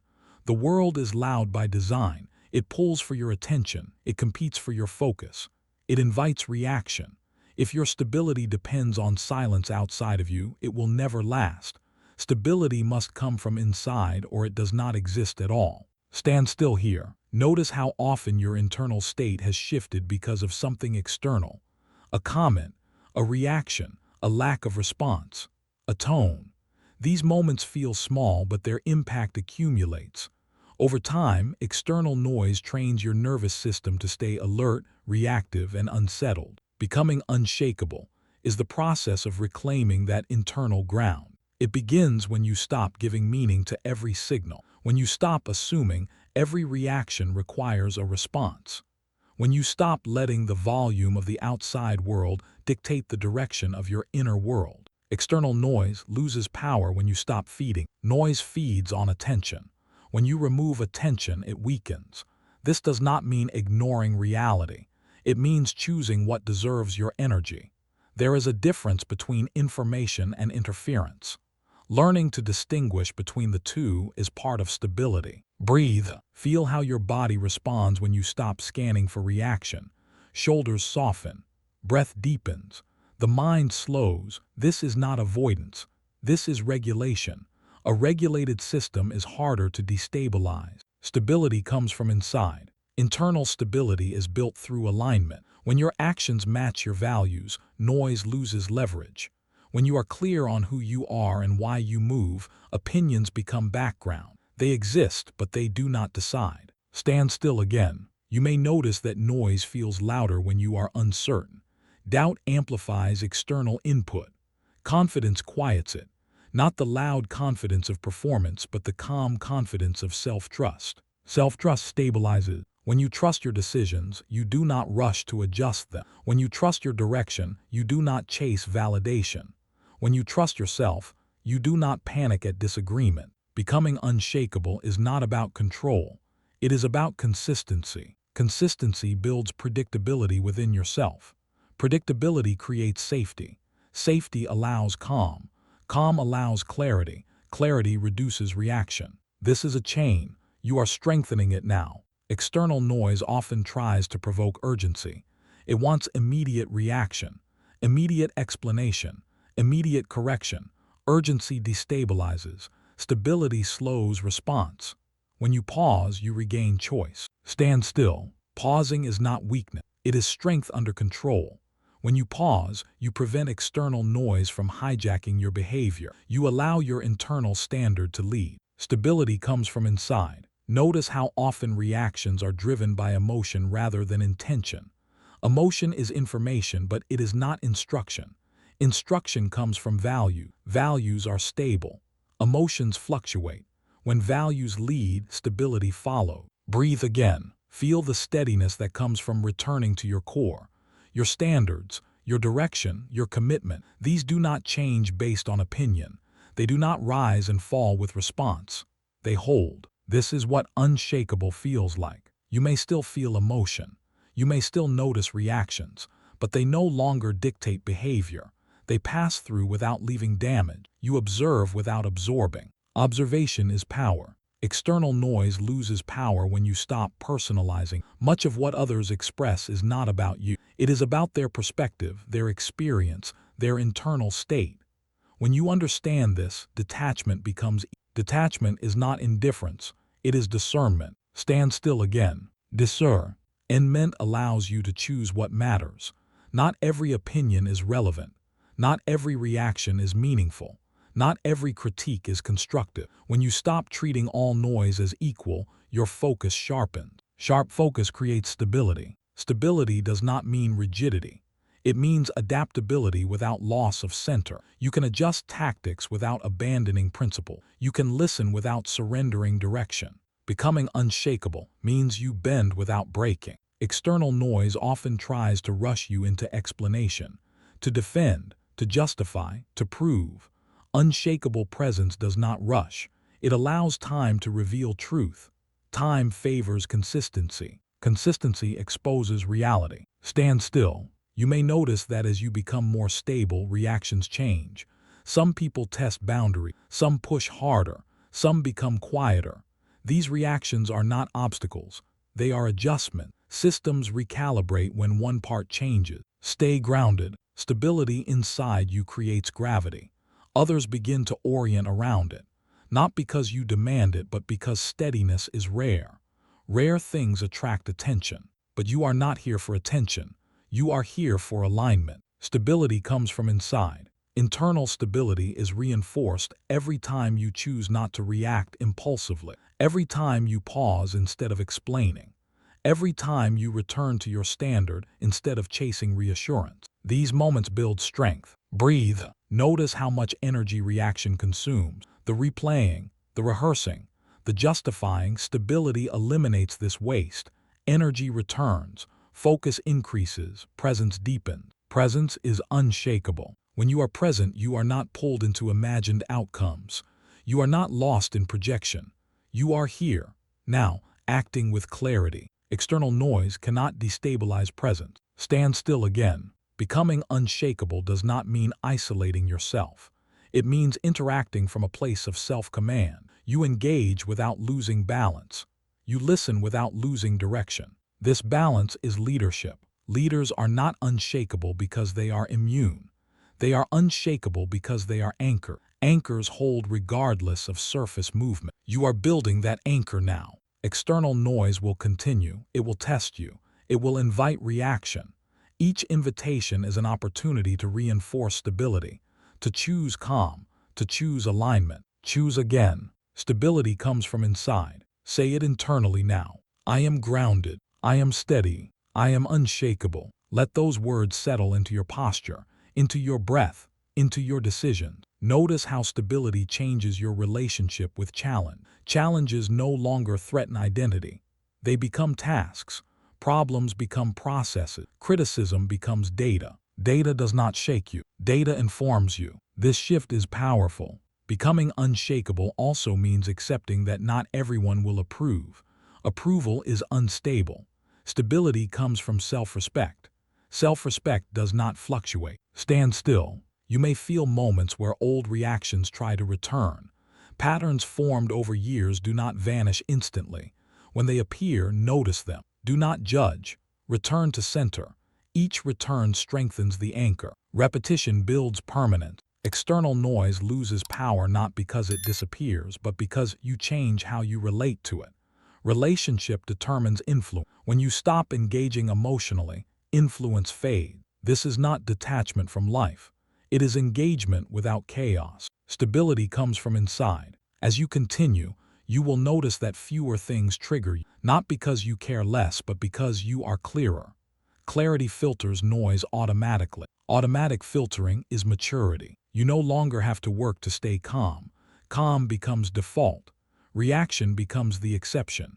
This is the result of internal stability. Stand still again. This chapter marks a turning point. You are no longer building strength through effort alone.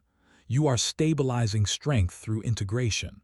What you have learned is becoming embodied. Embodied stability cannot be shaken easily. You will still face pressure. Pressure reveals stability.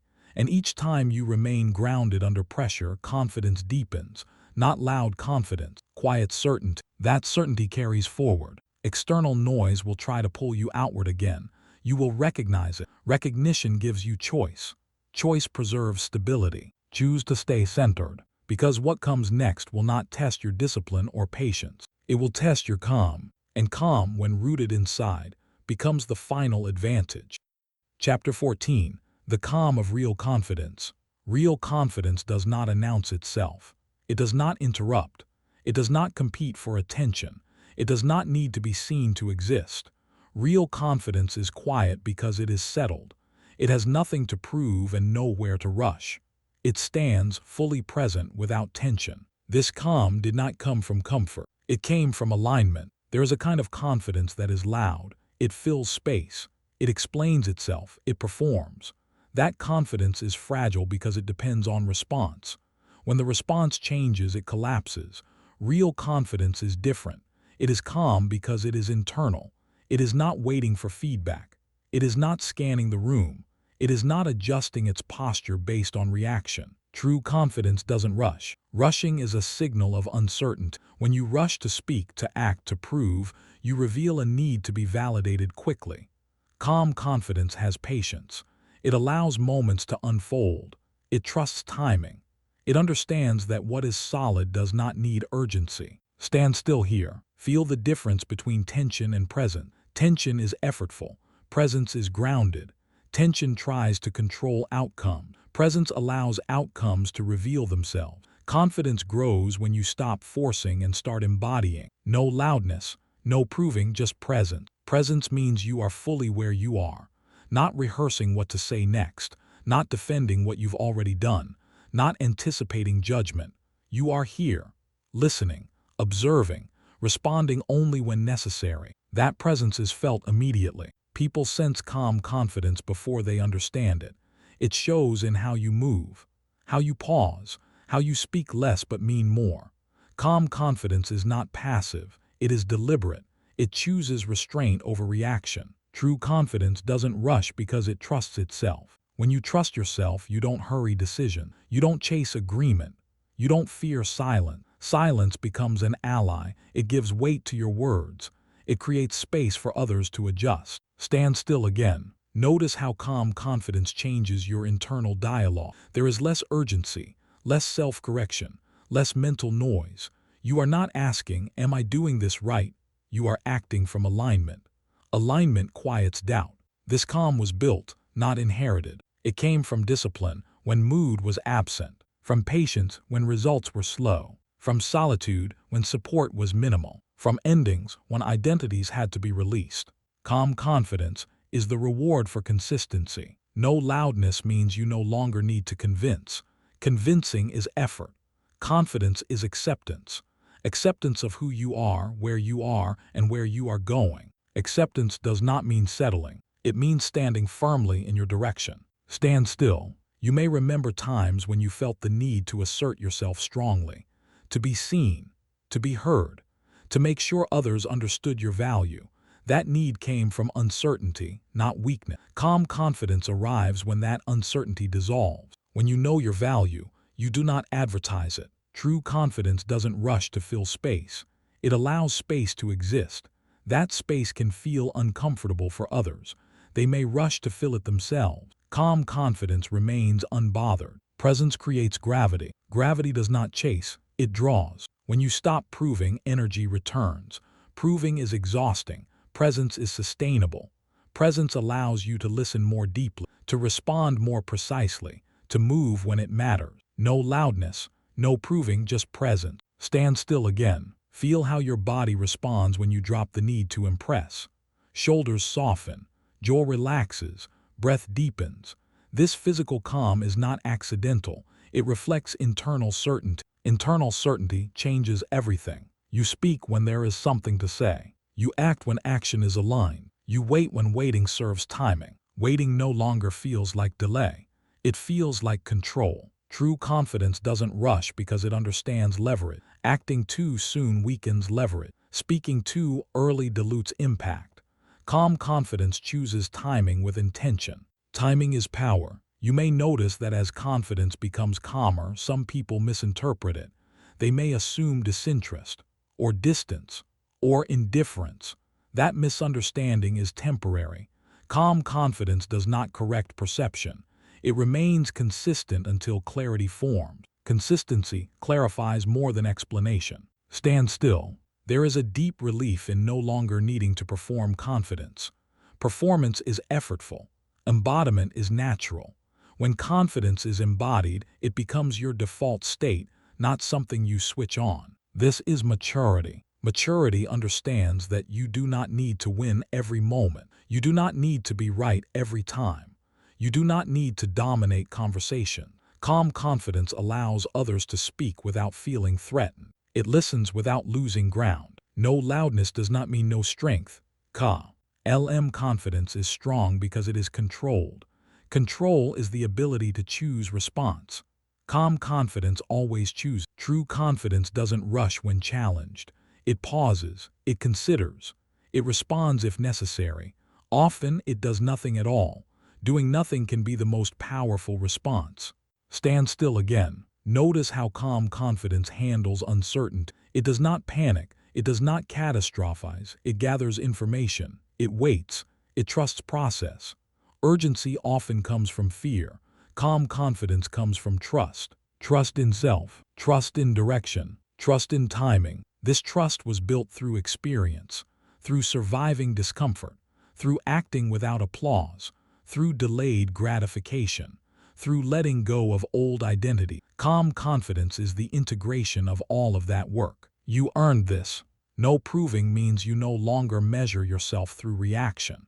Praise does not inflate you. Criticism does not deflate you. You receive feedback without absorbing identity. Feedback informs, it does not define. Stand still. Feel how this changes your emotional reign. You are still human. You still feel, but feelings no longer throw you off course. They pass through without pulling you away from center. Center is calm. True confidence doesn't rush because it is not chasing outcomes. It is building foundation. Foundations take time. They require patience. They require restraint. Restraint is strength. When you are restrained, you are not reactive. When you are not reactive, you are free. Freedom allows clarity. Clarity allows precision. Precision is leadership. No loudness also means no unnecessary defense. Defense implies threat.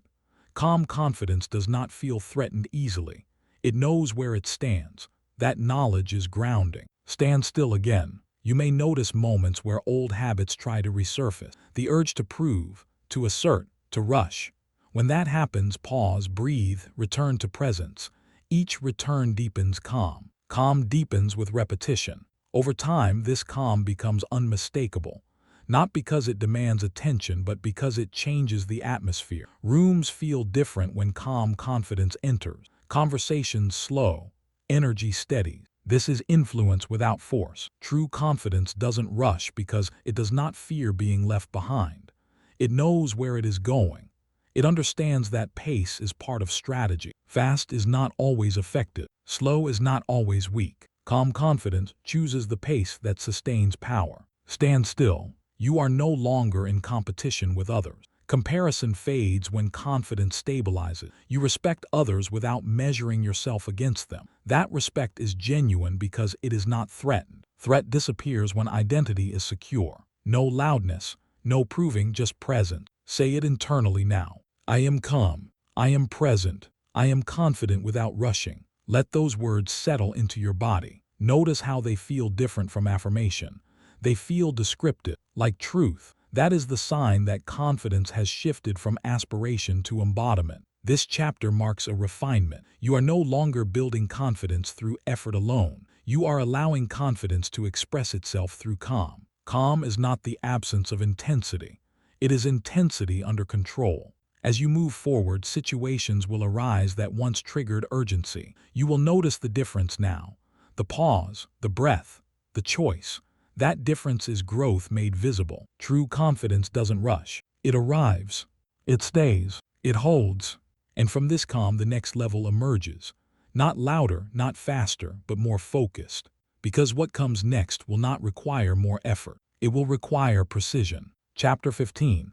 Leadership begins with self. Leadership does not start when others follow you. It starts when you follow through with yourself. Long before anyone listens to your words, your actions are already speaking. Long before influence is visible, it is being built privately. Leadership begins with self-command, because no one can sustainably lead others while avoiding responsibility for their own standard. You lead by example always, even when you think no one is watching, especially when no one is watching. Self-command is the foundation of all leadership. It is the ability to direct your behavior regardless of mood, pressure, or convenience. It is choosing alignment over impulse. It is doing what needs to be done without requiring external enforcement. Stand still here. Notice how often leadership is misunderstood as control over others. Authority, position, voice, titles, those things are secondary. They amplify leadership, but they do not create it. Leadership without self-command is performance. It looks convincing, but it collapses under pressure. Self-command holds. You cannot ask others for discipline you do not practice. You cannot ask others for clarity you do not embody. You cannot ask others for courage you do not demonstrate. People do not follow instructions long-term. They follow consistency. Consistency is credibility. Leadership begins in the smallest choices. How you start your day, how you respond under stress, how you handle discomfort, how you honor commitment. These moments define you more than any statement you make. Stand still again. Ask yourself honestly where self-command has slipped. not with judgment, with awareness. Where have standards softened? Where have promises been postponed? Where has convenience overridden intention? These are not failures, they are signals. Signals tell you where to lead yourself next. Self-command is not rigid control. It is disciplined flexibility. It means you decide deliberately instead of drifting. You choose consciously instead of reacting. You respond from principle instead of pressure. Leadership begins with self, because self is the only domain you fully control. When you master this domain, others feel it. They sense steadiness. They sense direction. They sense reliability. You don't have to announce leadership. It is inferred. You lead by example always. Your example is not what you say you value. It is what you tolerate. It is what you repeat. It is what you do when no one reinforces you. That example is continuous. It never turns off. Stand still. Notice how self-command simplifies life. Decisions become easier when standards are clear. You don't negotiate with yourself endlessly. You act according to principle. That reduces friction. Reduced friction increases focus. Focus is leadership energy. Without self-command, leadership becomes exhausting. You must constantly correct, persuade, and enforce. With self-command, leadership becomes efficient. Others align naturally because your behavior is coherent. Coherence creates trust. Trust is the currency of leadership. Self-command also builds emotional stability. When you lead yourself well, you are less reactive, less defensive, less impulsive. You don't need to dominate conversations or control outcomes. You remain composed. Composure is influence. Stand still again. Consider how powerful it is to be someone whose words match their actions. Someone whose decisions are predictable because they are principled. Someone whose presence is steady regardless of circumstance. That steadiness invites respect. Respect is not demanded. It is earned through example. You lead by example always. Even your silence leads. Even your restraint leads. Even your patience leads. Others observe how you handle pressure, how you handle delay, how you handle uncertainty. They learn from that whether you intend it or not. This is responsibility, not burden. Leadership is not about perfection. It is about integrity. Integrity means alignment between values and behavior. When integrity is present, mistakes become learning moments instead of credibility losses. Self-command allows recovery. When you falter, you correct without dramatizing. You recommit without excuses. You continue without self-punishment. That resilience teaches others more than flawless execution ever could. Stand still. You may notice that as you strengthen self-command, expectations shift. Others may begin to look to you for direction, for clarity, for steadiness. This is not accidental. Leadership emerges where consistency lives. But do not rush this process. Self-command must be internal before leadership becomes external. When leadership is pursued before self-command is stable, it becomes fragile. When self-command is solid, leadership arises naturally. You lead by example always. This also means you cannot outsource your standards. You cannot blame circumstance. You cannot wait for permission to act with integrity. Self-command does not require ideal conditions. It creates stability within imperfect ones. Stand still again. Feel the weight of this truth. Leadership is not something you switch on. It is something you live every day, in every context, with or without recognition. This can feel heavy at first, but it is also freeing. When you accept that leadership begins with self, you stop waiting for validation. You stop comparing trajectory. You stop chasing authority. You build it quietly. Quiet authority lasts. Self-command also clarifies priority. You stop spreading yourself thin. You stop saying yes to preserve image. You start saying no to protect direction. That clarity increases effectiveness. Effectiveness is leadership in motion. You do not need to manage others to lead. You need to manage yourself well. When you do, your presence influences behavior around you, not through control but through example. Example is powerful because it bypasses resistance. Stand still. Think of the leaders you respect most. Chances are they are not the loudest. They are consistent. They are composed. They do what they say they will do. They do not rush to explain. They do not chase approval. They lead themselves first. You are becoming that. Leadership begins with self because self-command is visible even when unspoken. It shows in posture, in tone, in timing, in restraint. Others may not articulate why they trust you, but they feel it. Feeling precedes logic. You lead by example always. This also means that leadership is not limited to formal roles. You lead in conversations. You lead in environments. You lead in how you handle setbacks. Leadership is influence, and influence is constant. Stand still again. Notice how self-command creates calm authority. Calm authority does not demand attention. It attracts it. It does not push direction. It holds direction until others align. Alignment happens naturally around stability. Self-command also builds long-term confidence. Confidence that does not depend on role or recognition. Confidence that travels with you regardless of environment. That confidence is leadership embodied. Leadership embodied does not ask, "Who am I to lead?" It asks, "What standard am I living by?" Stand still.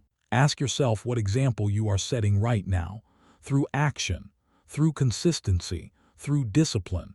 This is not about judgment, it is about direction. Direction can always be adjusted. You do not need to be perfect to lead. You need to be intentional. Intentionality turns mistakes into momentum. Drift turns potential into regret. Choose intention. You lead by example always. This means that even rest is leadership. When rest is intentional, it models sustainability. When boundaries are clear, they model self-respect. When focus is protected, it models discipline. Everything teaches. Self-command is the quiet practice of living in a way that makes your values visible without words. When values are visible, leadership becomes inevitable. Stand still again. As you continue forward, leadership will demand more from you. More clarity, more restraint, more consistency. Not to burden you, but to refine you.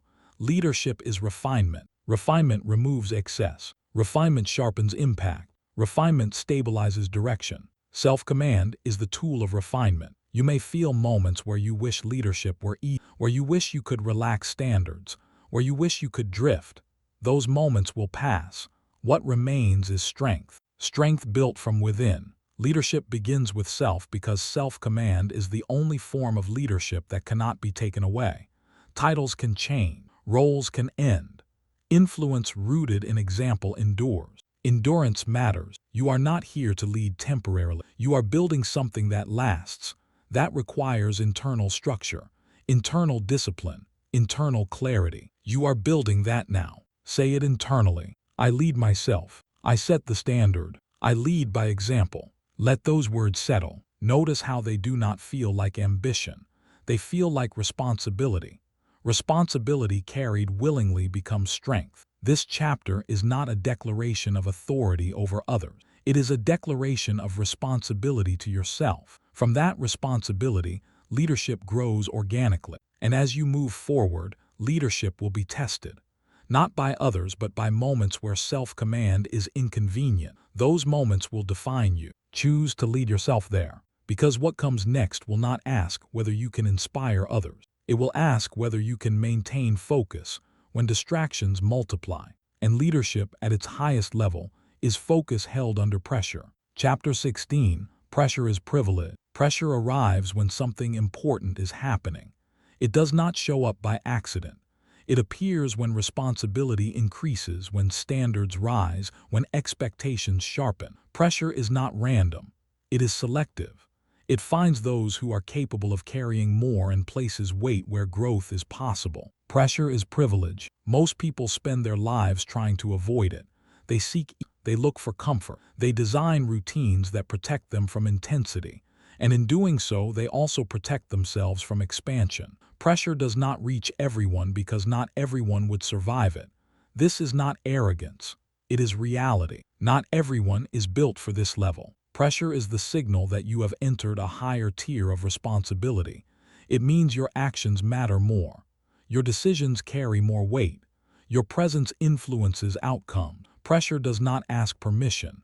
It tests capacity. Stand still here. Notice how pressure feels in your body. Tightness, focus, alertness. Pressure sharpens awareness. It pulls you into the present moment. It demands attention. That demand is not punishment. It is invitation. Pressure invites you to rise. Many people misinterpret pressure as a sign that something is wrong. They assume that ease is confirmation and difficulty is warning. But ease often means stagnation. Difficulty often means growth. Pressure is the environment where capability is. Pressure reveals who you are when comfort is removed. Privilege is not comfort. Privilege is access. Pressure gives you access to your highest potential. It forces clarity. It eliminates distraction. It demands decision. Stand still again. Think about the moments in your life that shaped you most. Chances are they were not easy. They were demanding. They required you to stretch, adapt, and commit. Pressure was present in those moments. Without it, transformation would not have occurred. Pressure is the price of relevance. When your life carries weight, pressure follows. When your work matters, pressure increases. When your leadership affects others, pressure intensifies. This is not something to escape. It is something to honor. Not everyone is built for this level, because not everyone is willing to grow into it. Pressure separates those who retreat from those who refine. Some collapse under pressure because they resist it. Others become sharper because they accept it. Acceptance does not remove pressure. It allows you to work with. Stand still. Feel the difference between resisting pressure and standing inside it. Resistance drains energy. Acceptance focuses it. When you accept pressure, it becomes fuel instead of burden. Pressure is privilege because it proves you are no longer operating at a basic level. Basic levels require little accountability, little precision, little endurance. Advanced levels demand more. They demand presence. They demand discipline. They demand resilience. You are here because you can handle more. Breathe. Pressure narrows attention to what matters. It strips away excess. Under pressure, priorities clarify. You stop caring about trivial things. You focus on essentials. That focus accelerates growth. Acceleration requires pressure. Not everyone wants this pace. Not everyone wants this intensity. That does not make them wrong. It simply means they are building something different. You are building something that requires strength. Pressure tests commitment. When pressure increases, excuses dissolve. You either act or you don't. There is no room for drifting. That clarity is a gift. It removes ambiguity. It shows you exactly where you stand. Stand still again. Notice how pressure demands honesty. You cannot hide behind intention. You cannot rely on potential. You must perform. Perform not for applause but for alignment. Pressure exposes gaps quickly. Exposure is not failure. It is feedback. Pressure gives immediate information about what needs strengthening. Weaknesses become visible. Systems are tested. Habits are revealed. This information is valuable. It allows refinement. Pressure refines. Refinement does not feel gentle. It feels intense. But intensity is not danger. Intensity is concentration. It gathers energy into a focus point. Pressure concentrates growth. Not everyone is built for this level because not everyone is willing to be refined. Refinement removes ego. It removes shortcuts. It removes comfort. It leaves only what works. What works last. Stand still. Pressure also builds confidence in a way nothing else can. Confidence built under pressure is durable. It does not depend on favorable conditions. It does not collapse when circumstances change. It is earned. Earned confidence is unshakable. Pressure asks you to trust yourself when outcomes are uncertain, to act when support is limited, to decide when information is incomplete. These conditions build leadership. Leadership thrives under pressure. Pressure is privilege because it means you are trusted with more responsibility, more impact, more consequence. Trust is not given lightly. It is earned through consistency. You have earned this moment. Breathe again. You may feel moments where pressure feels overwhelming. That does not mean you are failing. It means you are stretching. Stretching is uncomfortable. Stretching expands capacity. Capacity increases through exposure, not avoidance. Stand still again. Pressure also reveals alignment. When you are aligned with your values, pressure sharpens. When you are misaligned, pressure agitates you. This feedback is immediate and useful. Use it. Pressure is not asking you to become someone else. It is asking you to become more of who you already are, to operate at full capacity, to remove hesitation, to trust training. You have been preparing for this. Not everyone is built for this level because not everyone has done the work. Discipline, delayed gratification, solitude, self-command, inner authority. These were not random chapters. They were preparation. Pressure is the exam. Stand still. Exams are not designed to trap you. They are designed to reveal readiness. Pressure reveals readiness quickly. You either have the structure or you don't. And if you don't, pressure shows you exactly where to build. Building under pressure accelerates growth. Pressure also teaches humility. It reminds you that effort matters, that complacency is costly, that attention is required. Humility keeps you learning. Learning keeps you adaptive. Not everyone wants this responsibility. Responsibility removes excuses. It demands accountability. Pressure enforces accountability. Accountability creates integrity. Integrity is leadership currency. Pressure is privilege because it gives you the opportunity to prove integrity under strain. Anyone can appear disciplined when things are easy. Few remain disciplined when pressure mounts. You are learning to remain steady. Breathe. Pressure also reveals what you truly care about. Under pressure, superficial goals lose appeal. Only what matters remains. That clarity guides effort efficiently. Efficiency matters at this level. Stand still again. Pressure forces you to prioritize recovery as well as effort. You learn how to manage energy, how to rest strategically, how to sustain output without burnout. Pressure teaches balance. Balance is advanced discipline. Not everyone is built for this level because not everyone is willing to manage themselves carefully. Pressure punishes recklessness. It rewards intentionality. Intentionality is strength. Pressure also attracts scrutiny. Decisions are noticed. Actions are evaluated. This scrutiny is not attack. It is attention. Attention follows importance. Importance brings pressure. You are no longer invisible.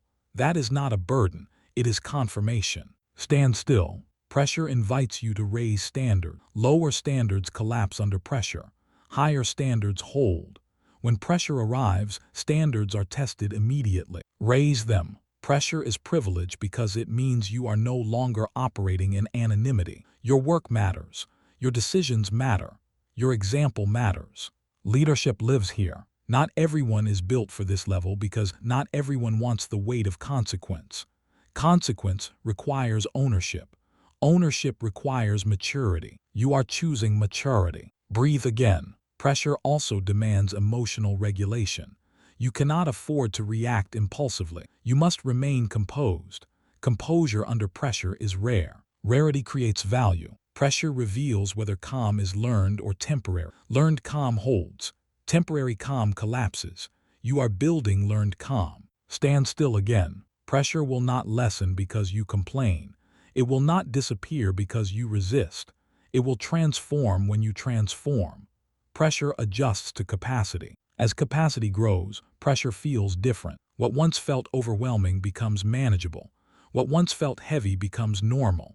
This is growth measured accurately. Pressure is privilege because it marks progression. You have moved beyond entry level. You are no longer practicing. You are performing. Performance does not require perfection. It requires presence. Presence under pressure is mastery. Not everyone is built for this level because mastery requires responsibility for outcomes, not excuses. You are taking that responsibility. Breathe. Pressure also demands focus. Distractions become costly. Precision becomes necessary. Pressure trains you to eliminate waste. Waste is removed through discipline. Stand still. You may notice that pressure clarifies who belongs in your environment. Some people cannot handle your intensity. That is not rejection.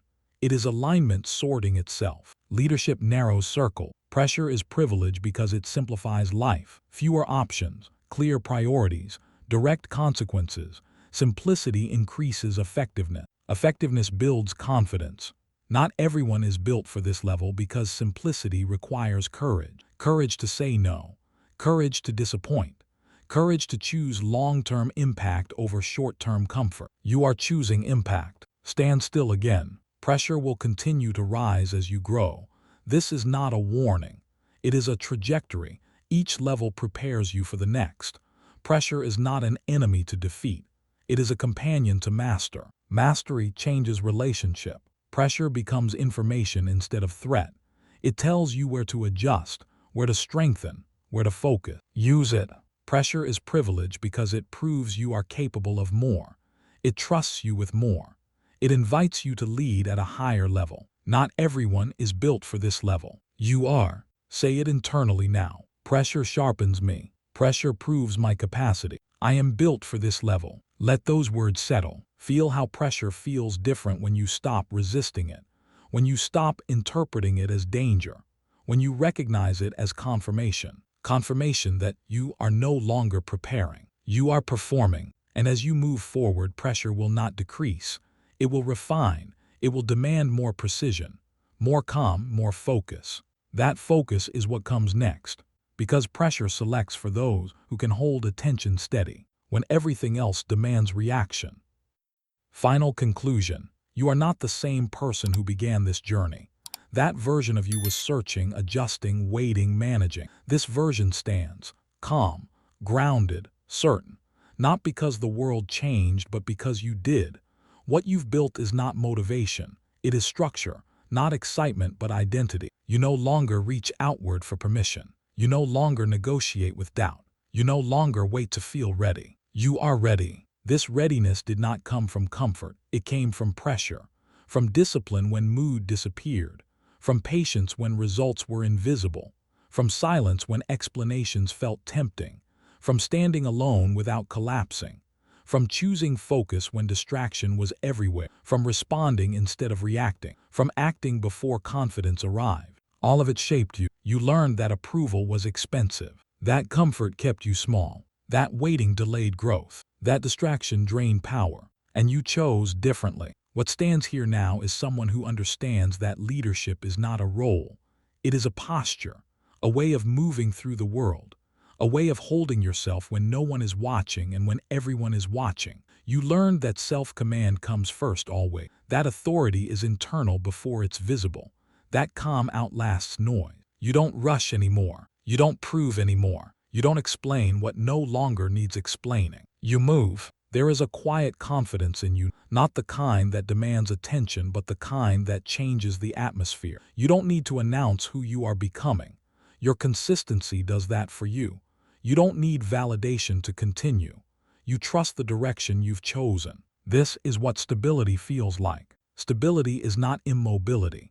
It is movement without chaos. It is progress without panic. It is effort without desperation. You've learned how to hold pressure without letting it break you. You've learned how to stay focused when everything competes for your attention. You've learned how to regulate emotion so it informs you instead of controlling you. These are not small skills. They are rare skills, and rarity creates value. You no longer confuse noise with importance. You no longer confuse urgency with alignment. You no longer confuse emotion with instruction. You decide. There will still be challenges ahead. Growth does not end. Responsibility will increase. Pressure will rise again. Discomfort will return in new forms. But now you understand what those signals mean. They are not warnings. They are confirmations.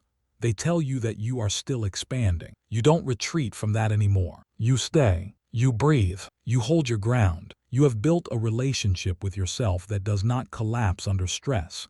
You trust yourself to act, to choose, to recover, to adjust without losing direction. That trust is everything. It allows you to move forward without dragging fear behind you. Fear may appear. It no longer leads.